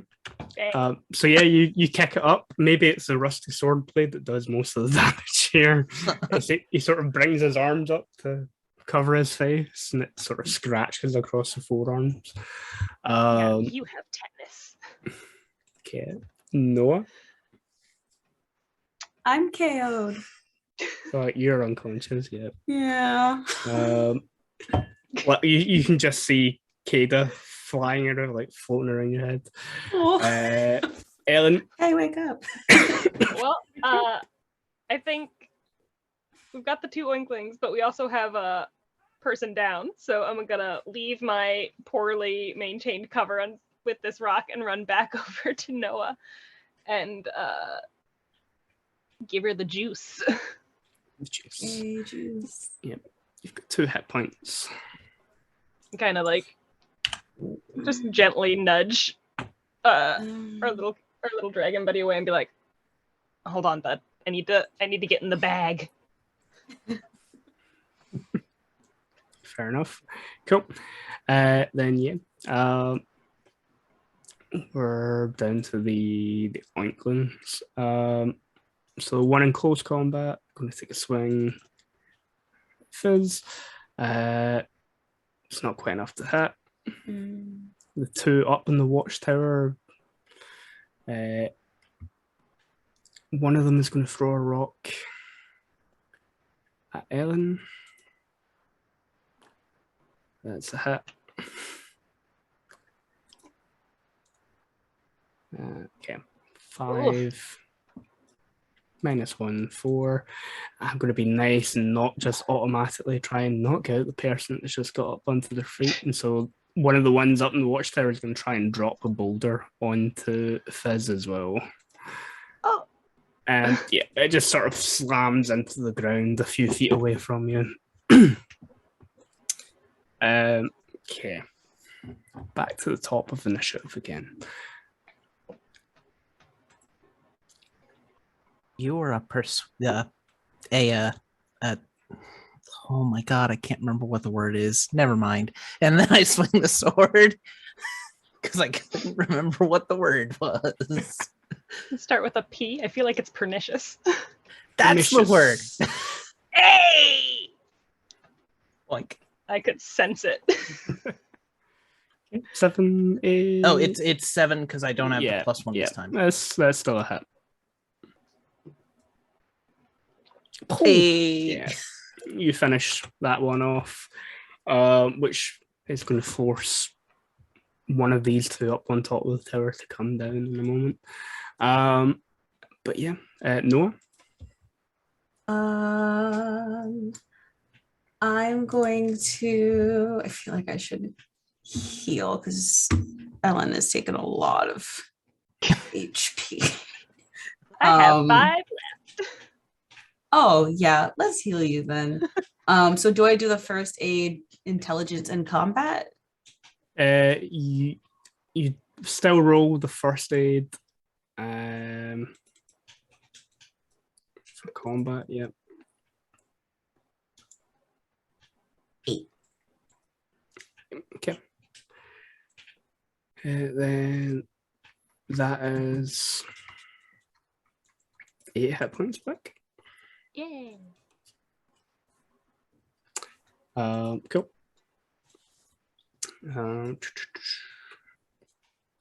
Then Ellen, you're up. All right. I'm gonna take aim at that same oinkling that I tried to hit before. The one that has taken no damage, and I will hopefully we'll do it this time, friends. No. 4. Why do I have a -2? What happened to me? The bow is because you can use it from the back row. The way the designers have decided to trade off range weapons is to make them less accurate. Oh dang, that's a lot though. It's a pet peeve, but yeah, it's how they've decided to balance range weapons in the game. Yeah, even if I were to use something that I don't think that would matter because it's a 6 -2. So yeah, that'd be a 4. So even then that would be a 5. So I can't hit any of them. You wouldn't hit anything. No.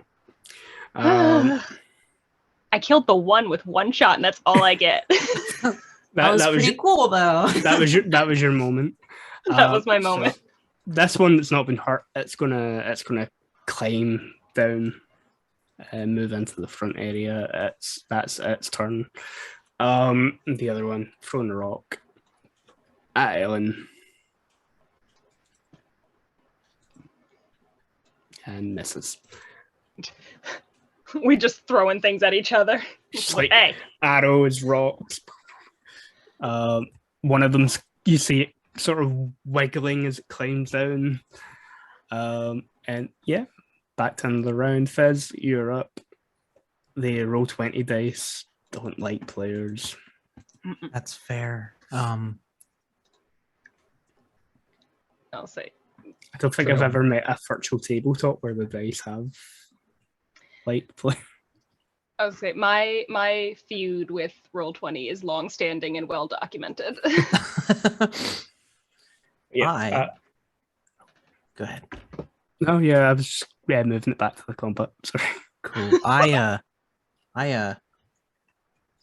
am just gonna try to stab the oinkling in the butt as it tries to climb down the tower. Just Right there. So get in the butt. Boink. Hey. Successful. That's a very successful hit. And then I will roll my damage. Oh, why does this kick me?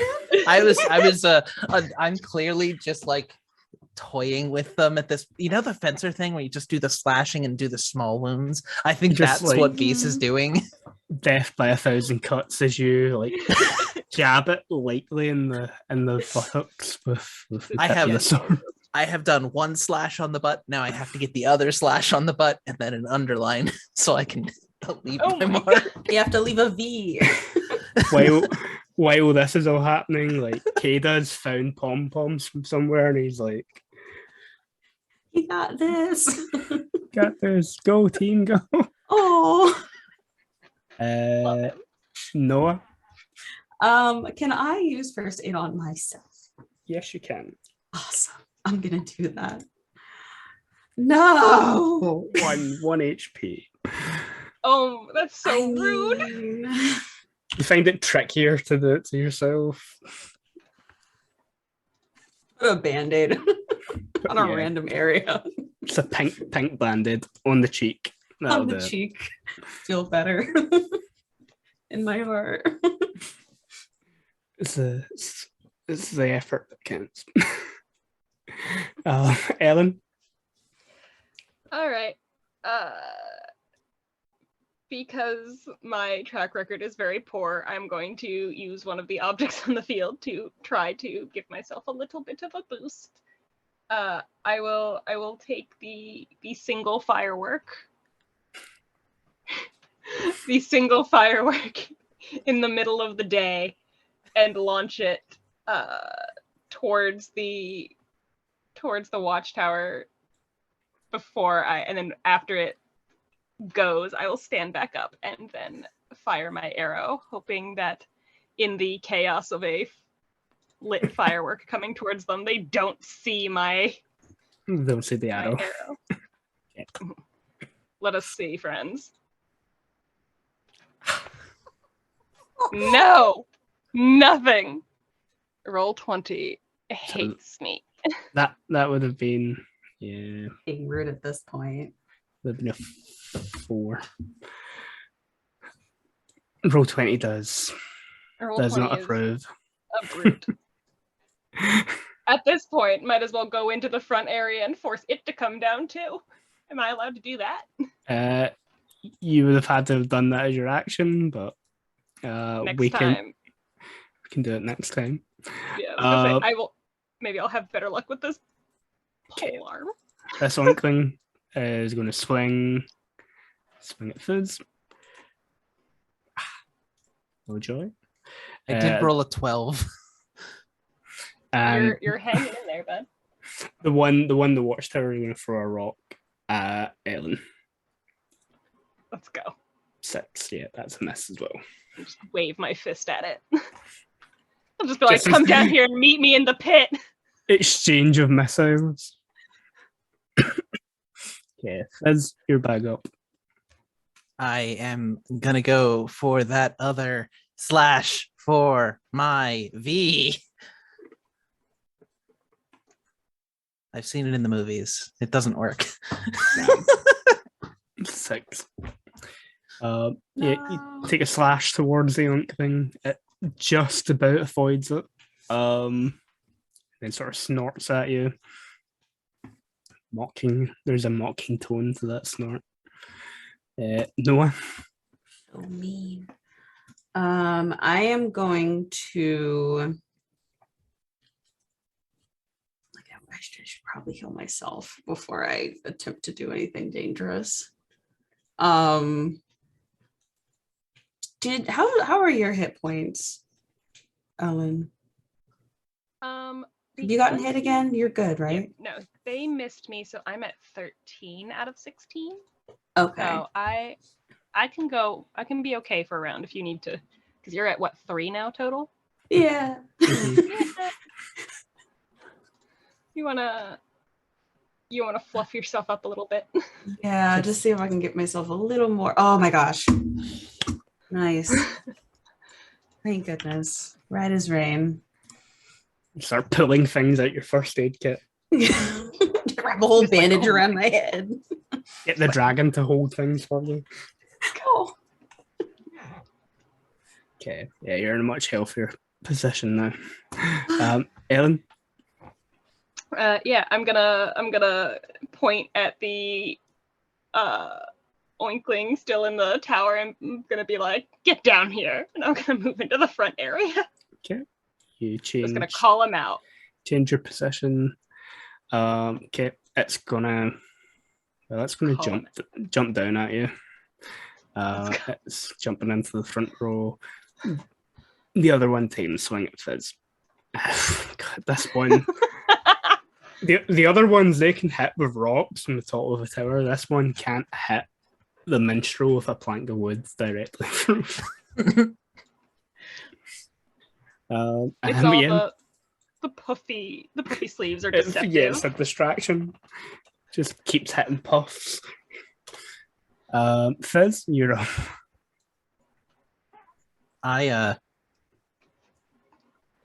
The V was a stupid idea. I shouldn't do the V. I'll just stab it with my sword. I will not stab it with my sword. It moves away from you. Circling you now. Just try to figure out how to hit you. Okay, Noah. I'm going to let's see, where is everyone? I'm going to use Briar No. Brian. Okay. Briar, no. Briar No. Yes. Sorry. So I roll magic and then I do. Well, we'll see what happens when I do that. Yeah. No, I will not do it. No.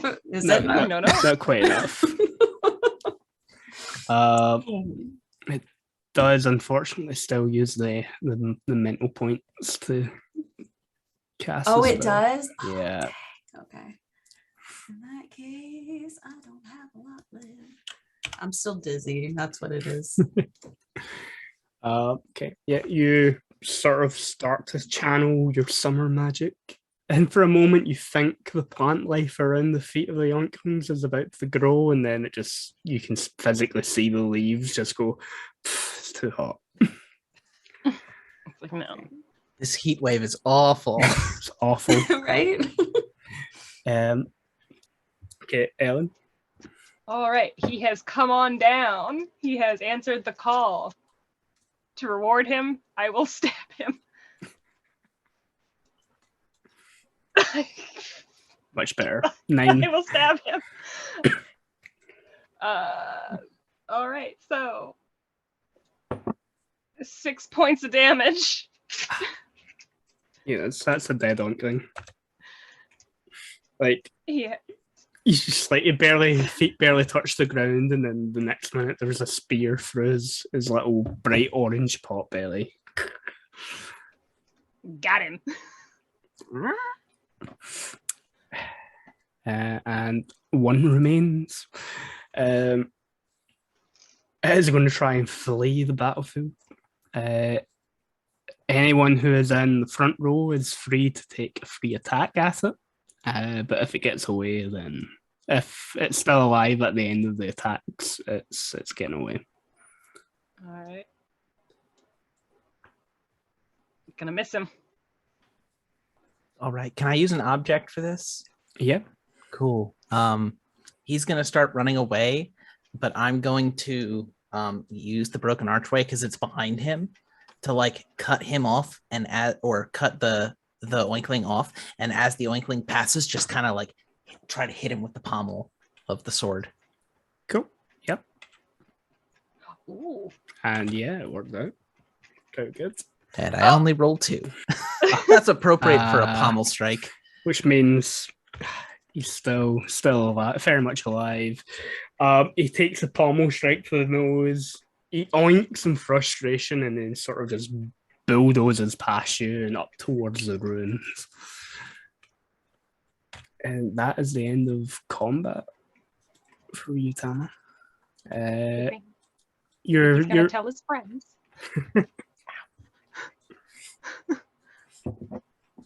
The Keda just sort of flutters back onto Fizz's shoulders. You see him, you hear him make this little sighing noise of that was tough. I think we did really good. Vise was not paying attention to the back row at all and did not see anyone go down or get hit like No, 5 nobody times. went down. What are you talking about? We all did wonderfully. I Mhm. don't know I didn't check how you guys did in the back, but I'm pretty confident that they didn't hit me once, so they clearly couldn't have hit you guys at all. I mean, I killed 2 of them, so Yeah. it worked out. Yeah, I only Kinda. saw you shoot once, so congratulations on that one sniper shot. Yeah. Whatever Keda. works.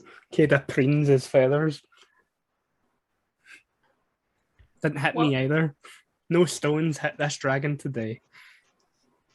You are very, very nimble. Hey, Kata, But, you're... uh, Oh, go ahead. I was gonna say, these definitely probably were what threw the rock at you though, because they sure do like doing that. They've got a lot of practice doing that. I love their rocks. I did tell you rocks fall and everyone might die. That means they can see me though. Oh, Yeah, that's right. You said that before. Are people not supposed to be able to see you? We never really asked about that. We just accepted it. Well, most people don't, unless I Because want you're them to. But I don't know why that means you guys can see me or why they can see me. Not that I wouldn't want you guys to see me. You seem like lovely people. I was going to say, but you saved it there, so I will forgive you and not take my hat back.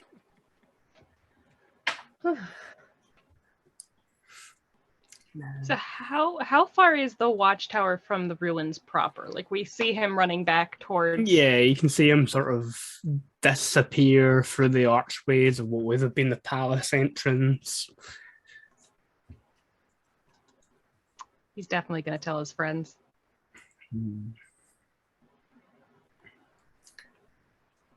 Probably doesn't take long until you hear horns being blown inside the ruins.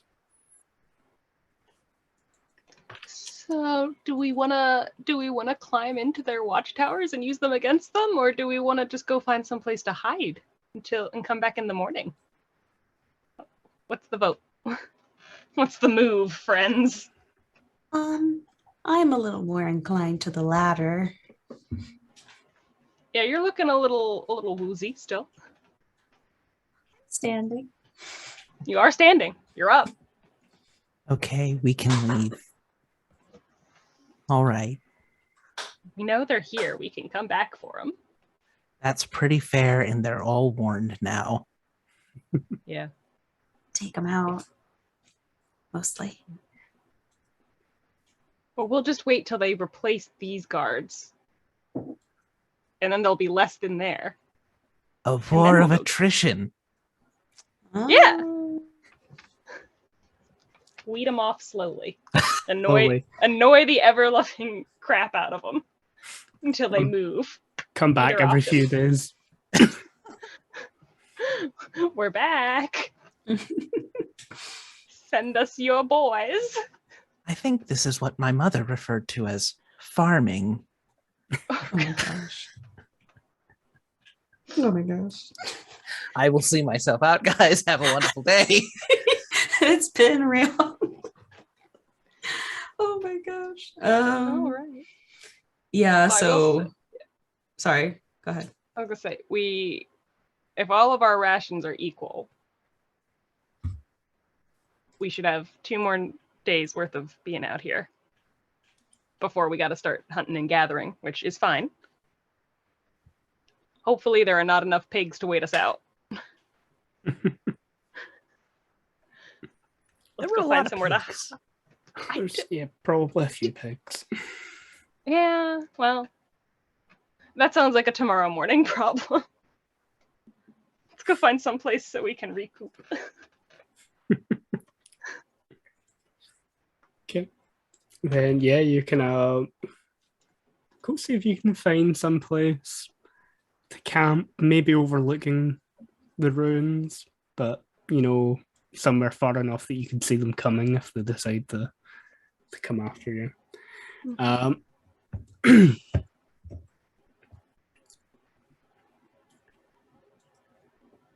you can set up camp. I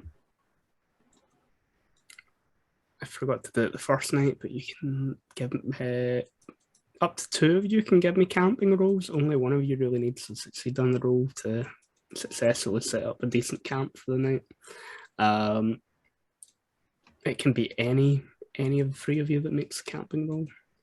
My rolls for that are pretty good. Rules for that are pretty good.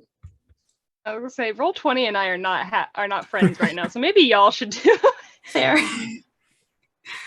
Roll20 and I are having a little bit of a moment. Okay. So I got Yeah, a there you go. success. We both did. Yeah. I'm like half tempted to roll it just to see what I would have done, but I don't want to tempt fate like that. Yeah, and I get the +1 as a bonus to my class, from what I understand. Yeah, from being, I think it's from your role as a. No, I think it might be from the class. But yeah, you get it from somewhere. But yeah, cool. Yeah, both of you rolled very well there. You managed to set up a secure camp, maybe somewhere in the tree line overlooking the ruins. This night it is hard to ignore that the Oinklings are having bonfires. They are setting off fireworks. They seem to be playing music. It funnily enough reminds you almost of like an imitation of the festival of lights that your village tends to have. Actually, can you all give me perception rolls?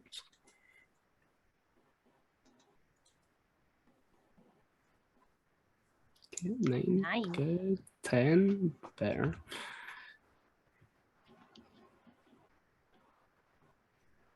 And 8. Okay. Those are all pretty good.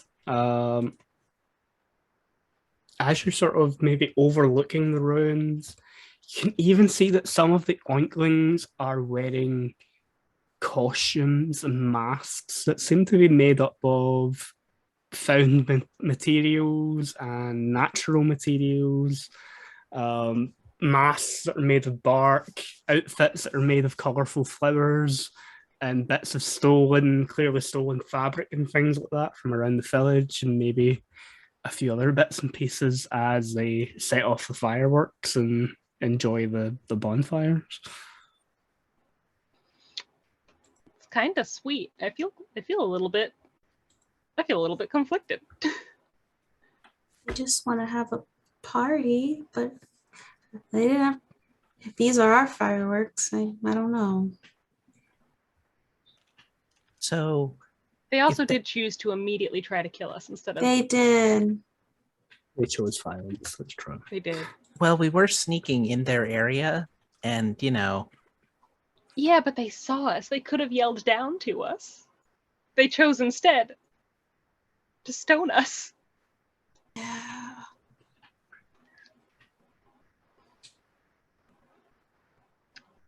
But they do look like they're having fun. They seem to have the party part down. I wonder if it would be easier to deal with them while they're partying. We could party with them. That so that was my first suggestion, and then I was going to take it back after you guys mentioned that they did violence first. So I guess we're going to go in circles on how good of an idea this is. Well, I guess it would just depend if the one who we did not successfully take care of immediately points us out as the people who took out the other 3. We just have to convince their boss that they started it. I mean, they did start it. Exactly. They did start it. So we're not lying, I say, wiggling the hat. It was self-defense.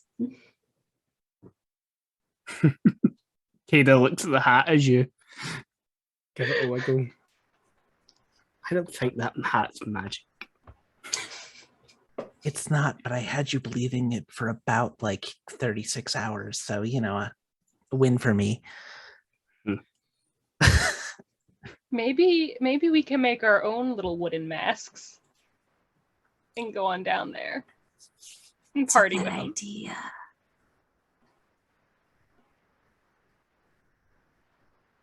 Then maybe once they see that we can all party together, we can convince them to stop throwing rocks, and we can set up trade routes so that they can come visit their distant relative, the mayor. Did the three goblins that we actually successfully took out, did they have masks? No, they weren't dressed for the celebration. Okay. Ah, dang.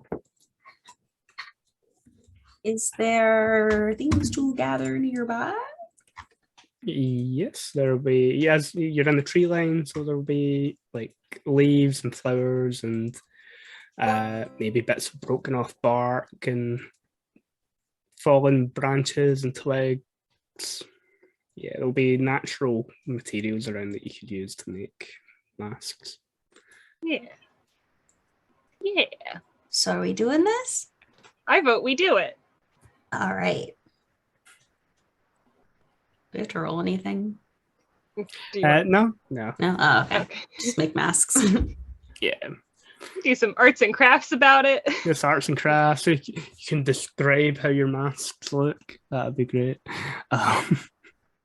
Probably wants theirs to look like an owl, Oh, like an owl shape for the face. Kind of hearty oval shape with like leaves coming off. Yeah, the leaves coming up. Yeah.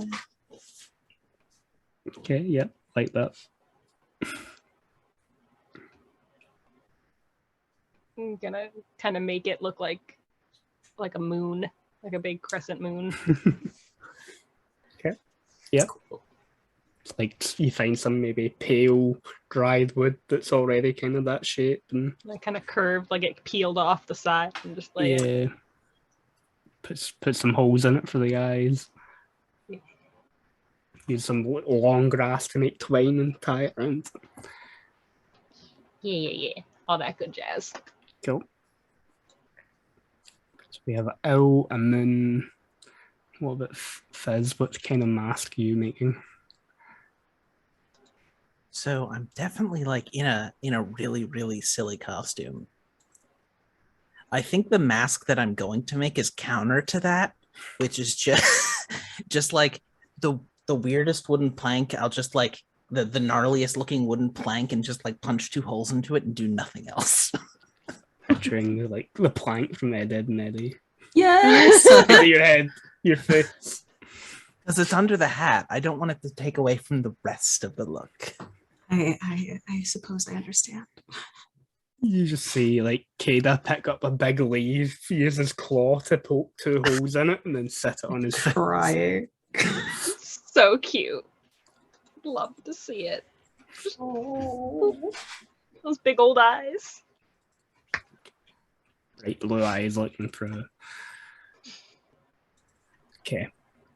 So are you going to approach the party? Yeah. Yep. Then yeah, you start approaching the rooms.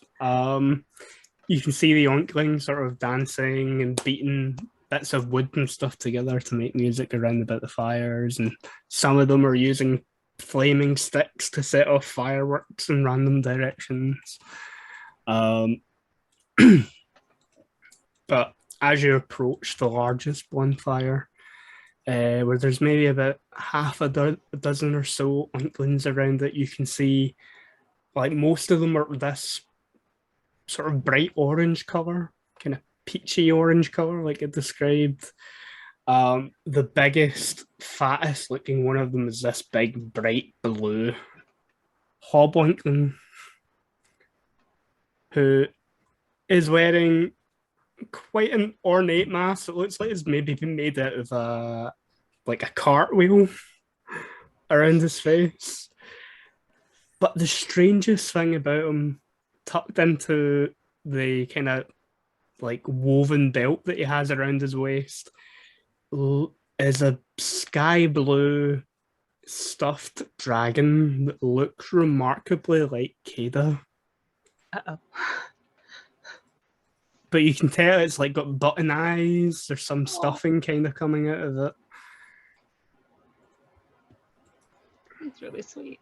Or really horrible. We don't know yet, but oh. But none of the oinklings seem to stop you as you approach. They see you coming with your masks and costumes on. They make space for you around the fire. Kada looks a little bit uncomfortable. I'm gonna, after a little bit of dancing, I'm gonna scoot on over to the others and I'm like, what if we just like took one of the boxes of fireworks back to the village and just let them have it? Because this seems like a vibe. It's pretty fun.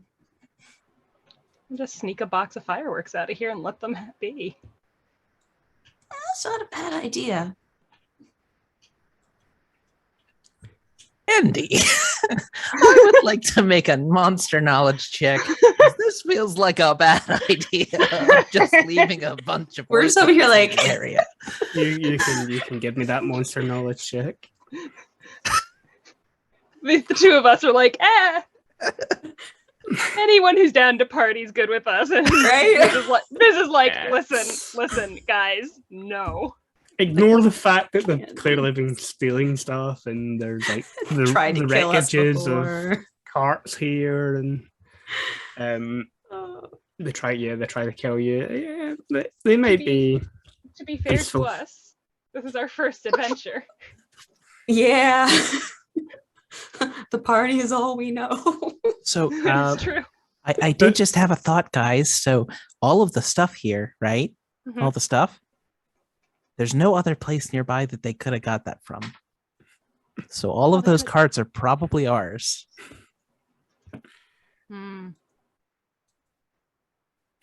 Fair. Kada's Or like, they brought them with them. the stuffed dragon, it's mine. You have a stuffed dragon that looks like yourself? Mm.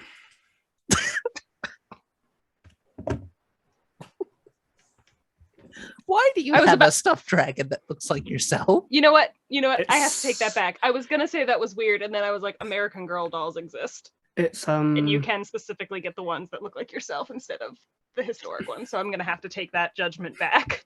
it's important, but I can't remember why it's important. Is it your little dragon soul? Maybe. Maybe. That's important, bud.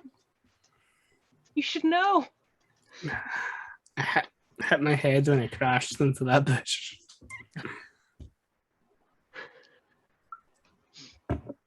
Maybe we can just ask for it back.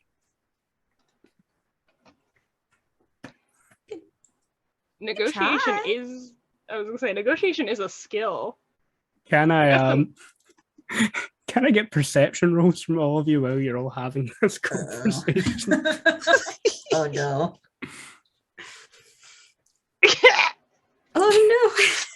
Oh Oh no. Ellen is just big himbo energy. Ellen's got head empty, no thoughts. no. But I love that from Ellen. So like I love it. Fizz and Noah, like you notice that the music starts to kind of quieten down. All the oinklings, including the hob oinkling, are all kind of looking at you while Ellen and Kada just keep having this conversation about little dragon soul being in the stuffed dragon. And then the big blue oinkling sort of, you not oinkling. Yeah. I'm just gonna be like, dude, don't kill the mood. We were doing so well. We all oinklings deep down. Aren't we all? Aren't we all just piglets at heart? We were all hoofing a good time. Oh. No. Why are you hogging the spotlight? Negotiation roles. Yep, sure, bud. Sure thing. See how this goes. Oh. Oh no. Oh no. Come on. Nope. The hobboinkling sort of grunts. We no pig. Oinkling.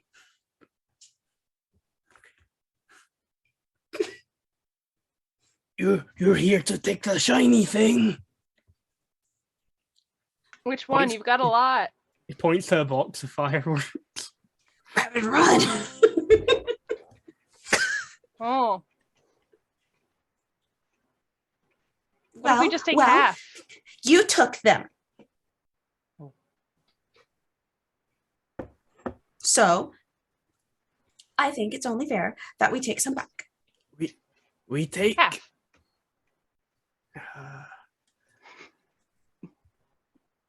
You have every year. We want. Well, we work very hard to put our festival on. You should work hard to put your own on. Gosh, Goom. Points at his mask. The raggedy bits of brightly coloured cloth that he has wrapped around himself, and then the stuffed dragon. Okay, they are putting the yeah. Okay. Maybe not from things that you take from other people. Just a Great thought. negotiator over here, doing a great job. Have you considered participating in our festival? I brought a brochure. Page thing. You, and I motion to all of them, come to our house and we all blow things up, but not the houses. Not the houses. House. No, not house. No. Well, maybe that house, and I point to the palace, but not houses. He looks at the other oinklings and he sort of brings them close in a huddle. Like it's a stage whisper. Me no sure. What house blow things up? Shiny things. That one, he had blue wing thing like this. Pulls the stuffed dragon. I hide Kata under my hat.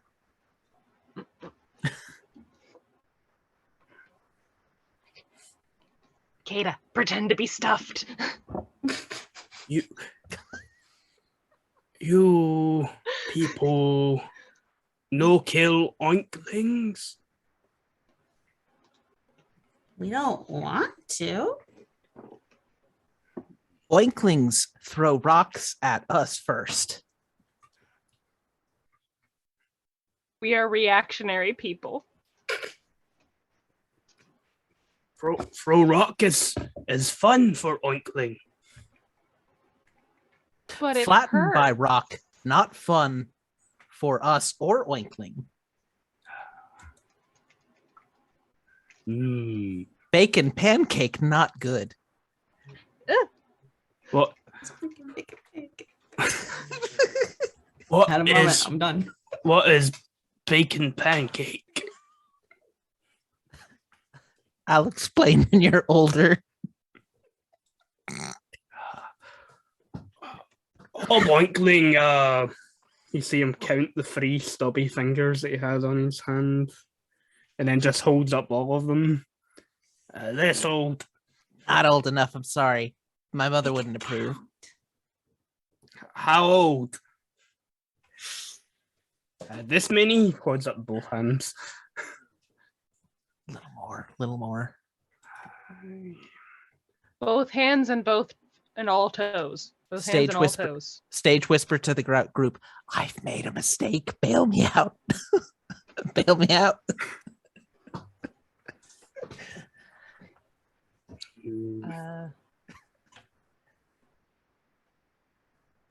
You blue wing thing. Give. That's our friend. No. Can't. We don't work in dragon trafficking. Mm-mm. Oh. Yeah, dragon. You hurt him. Not that we hit big dragon. You hit him. He's small dragon, big dragon.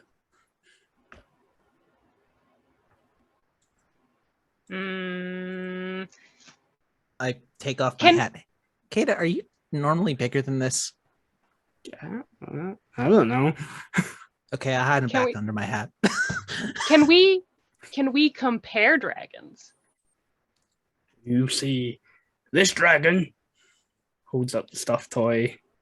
It fell when we accidentally hit big dragon. Do you want to try some magic? Magic bad. But dragons good, yes? Dragon's lucky. So dragon magic good? Lucky magic. Can our dragon touch your dragon? That rude. No, it's sort of like double luck. Mama Oinkling tell Hob Oinkling that's how baby Oinkling is made.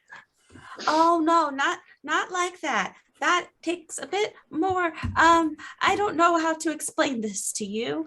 Dragons lay eggs. Yes. So it's different.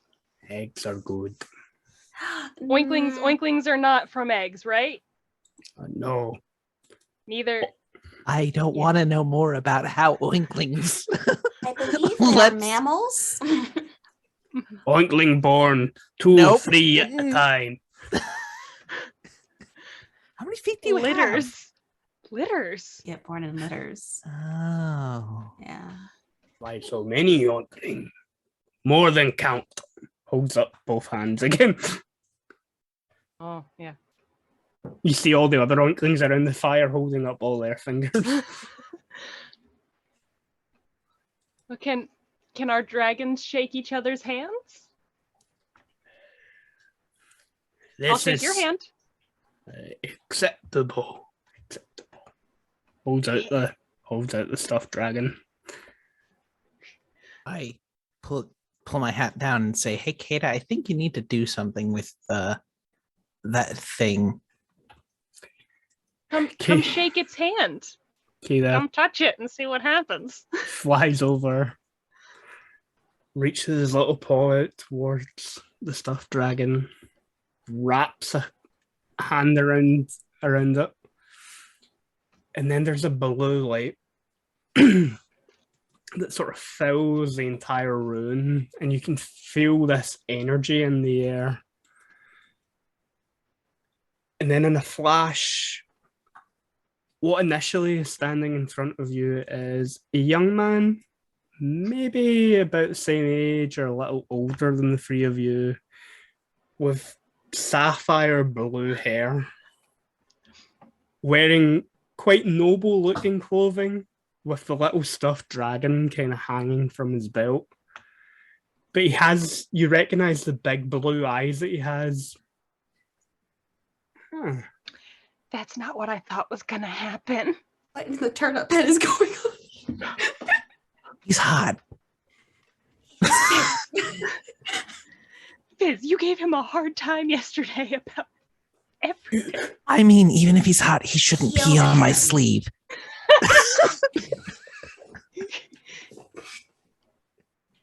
You make a person. We didn't know that was gonna happen. Yeah, normally that's not how this works. We thought we were gonna get Big Dragon. As 100%. as the Hoboinkling is sort of looking in shock and awe and pointing, Kada, presumably, sort of swishes his long blue hair around. And you see this sort of anime style glint in the eyes. He looks at the three of you. Oh, yes, he wants a dragon, right? And you see him just sort of like shrug his shoulders at first. This pair of wings sprout from his back. And then he starts to sort of transform into this large, blue, feathery winged dragon right in the middle of the ruins, where he barely sort of fits into the space. We're all just kind of squished up against each other now, just like, oh. I didn't think this for it. You're much bigger than I thought you would be. I still kind of imagined you just being like, still a baby, but a bigger baby. Yeah, I'm like 500 years old. A toddler. Teenager. Okay. All right.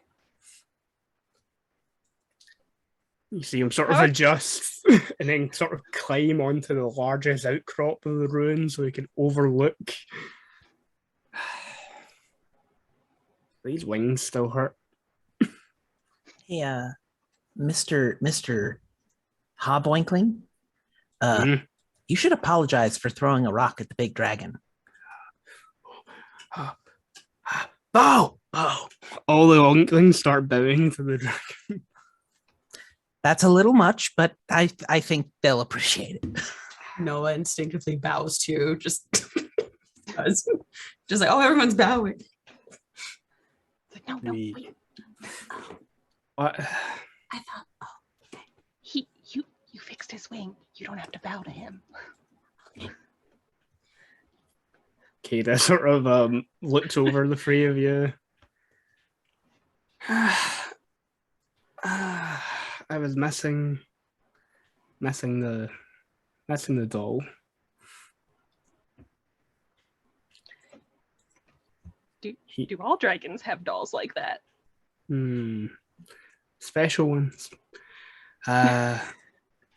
I'm Kada. That much is true. his name. I am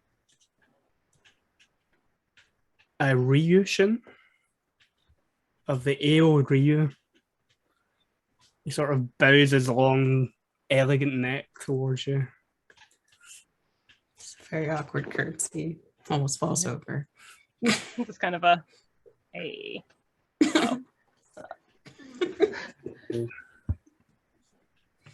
I like stories. I like to see new things. And I was flying here. I heard all about your Festival of Light. And then I got hit in the head with a rock and started falling. And I must have lost. You can see even in the dragon form that he still has a little stuffed dragon on his hip. It's sort of tied on with this really thin, almost silky, clearly magical cord.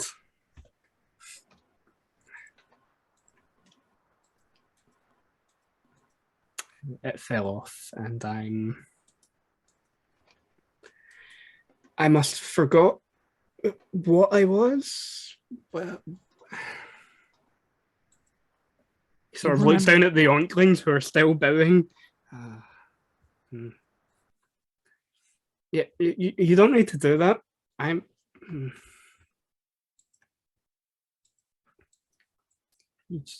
Just give the fireworks back to the people and stop robbing them. And maybe if you can ask your village elders to let them take part in future festivals. I think that's fair. And I don't think we need to take all the fireworks back. We can leave them some, right, guys? Yes. Yeah. Right, Biz? Right, Biz? Are you going to use the Hopefully- fireworks responsibly?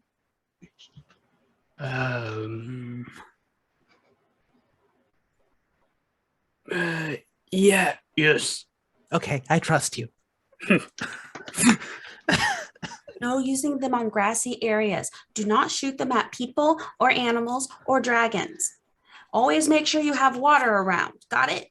Make sure you let go. That too. Oh, And make sure they're away from the rest of the people. Yeah, you guys count. We're talking about you and each other. we learn mistake. Points at a few Oinklings who have clearly got a few burn marks. Oh Well, I'm glad you learned. I'm just sorry it was in the bad way. Sorry, it was the hard lesson. You stay evening. I was partying, so yeah, I'm down. Sure, I'll Yeah. clap. I can play We- you some tunes. I wrote a brand new song. Party. Yeah. Yes. Party. Dragon. At the mention of party, Keda will retake his human form. His anime prince form. It's giving Howl's Moving Castle, which is making me very happy. Delightful. He will partake in the partying. The night will go on with some, music from Fizz, accompanied by maybe some beats from the Oinklings. They tell you some stories about dragons, maybe, and their broken common. But you're free here to sleep the night. The ruins offer quite a lot of shelter. There's already a fire made. In the morning, when you wake up, the Oinklings have already started to kind of stack some of the boxes of fireworks for you. But there is no sign of Keda in the morning. Dang it. He didn't even say goodbye. Rude. Is there a sign of Kata's leaf? The little leaf that you have, mask. yeah. Yeah, Oh, for leaf the mask. His little leaf mask is lying on the pile of your camping equipment. I guess that was his goodbye. I mean, he did technically get to see the festival. The very He'll- unique version of the festival, but the festival. It's true. But from this point, you're able to take the fireworks back to Airn. The village elders are more than grateful for it. Probably enough that, from this point, the three of you are old enough to set out on a proper journey around the world. The elders will give you an extra generous gift of some extra coin to make your journey easier. They still have the festival, although, 2 days later than it should be. The Oinklings are invited. And as the fireworks are going up into the sky, the three of you are fairly sure that you catch this glint of a blue star shooting across the sky. The Oinklings seem to see it as well, but none of the other villagers do. And that pretty much brings us to the end of our Ryuutama adventure. I hope the three of you had a lot of fun. Yeah. We explicitly told him not to fly while there were fireworks launching. Fly while there were fireworks. What There is he was one doing? rule. He wasn't going to listen. Are we surprised? No. No, but Did not still. establish himself as a good listener. But No. I would love to thank the three of you for being amazing players for the night. Ryuutama is a game that only in the last year or so I have discovered. I fell in love with it. I like to share it with other people. And yeah, thanks to everybody who's in chat. If you're still in chat and you haven't already donated to this great cause, please go ahead and do that.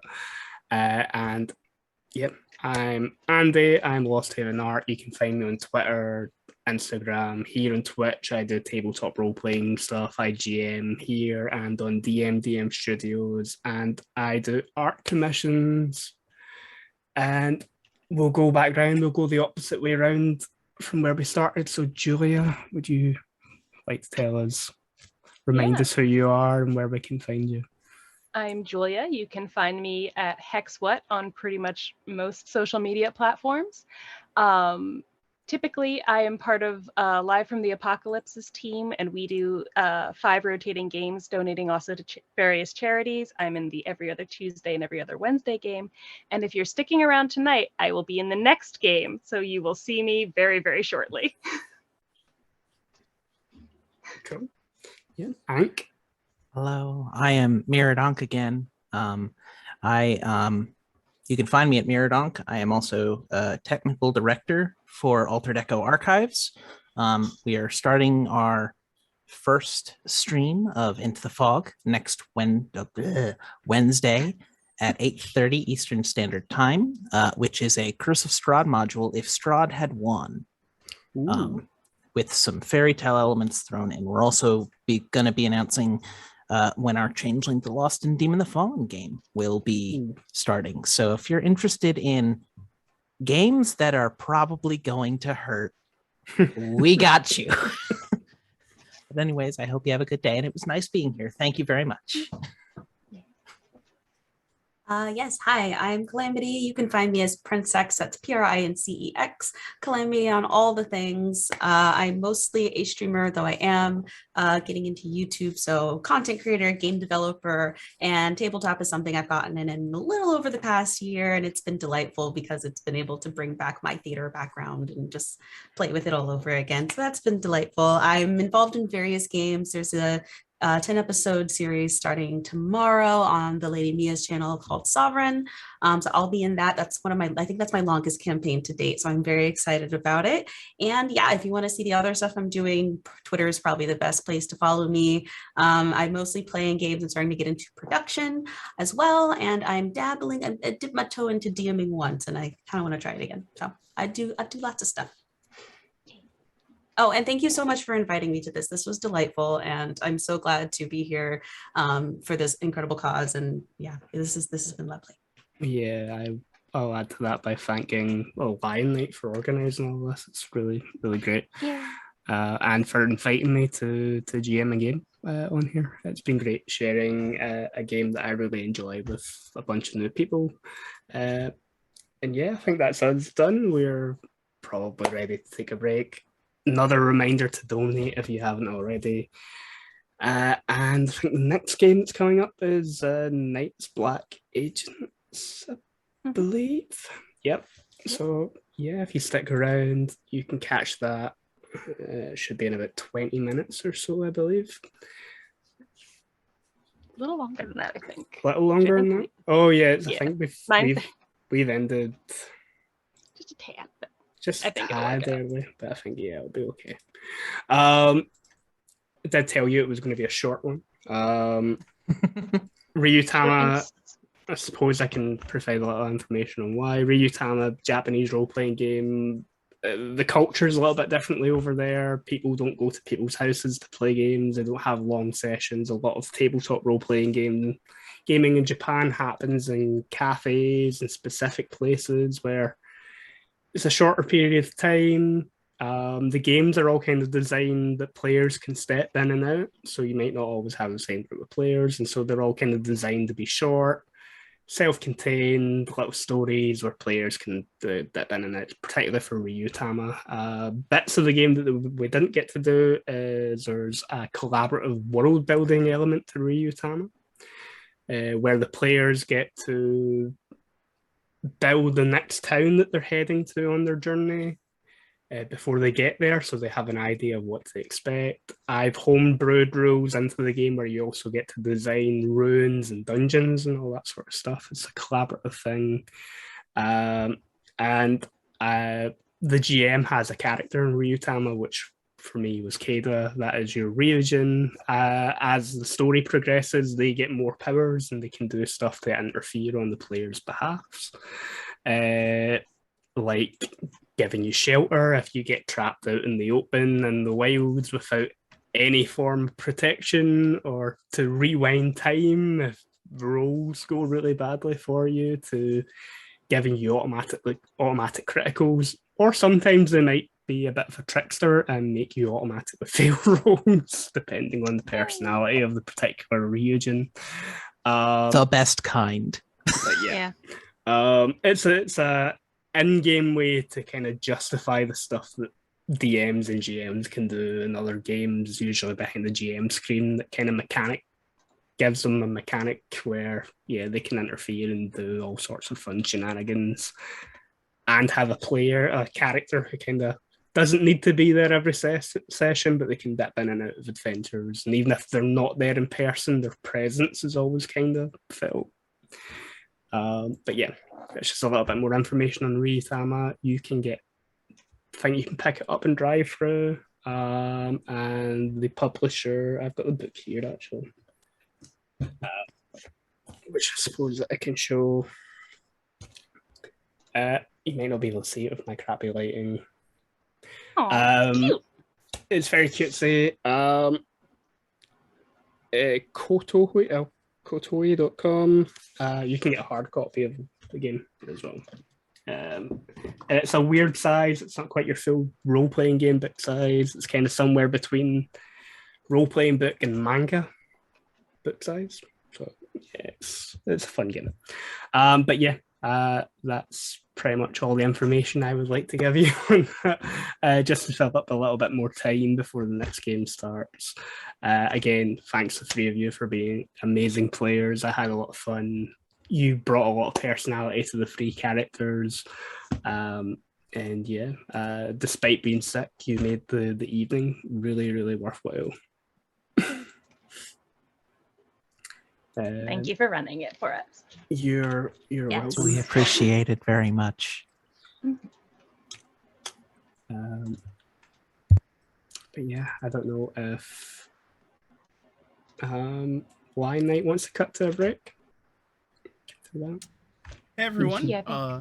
thanks And debrief. so much for joining us for this amazing game. Thank you to the incredible players. Thanks to Andy from Lost Haven Art for running this. This was absolutely amazing, and I just learned about Ryuutama from this event and have absolutely fallen in love with it. I was so over the moon seeing it get played today, and am so excited to get the chance to play it more and run it and really get my hands on it. Thank you so much to everyone for hanging out and being here with us. I hope you enjoyed this game. Thank you again to the players. Thank you again, Andy, for running this. Thank you to everyone who's donated.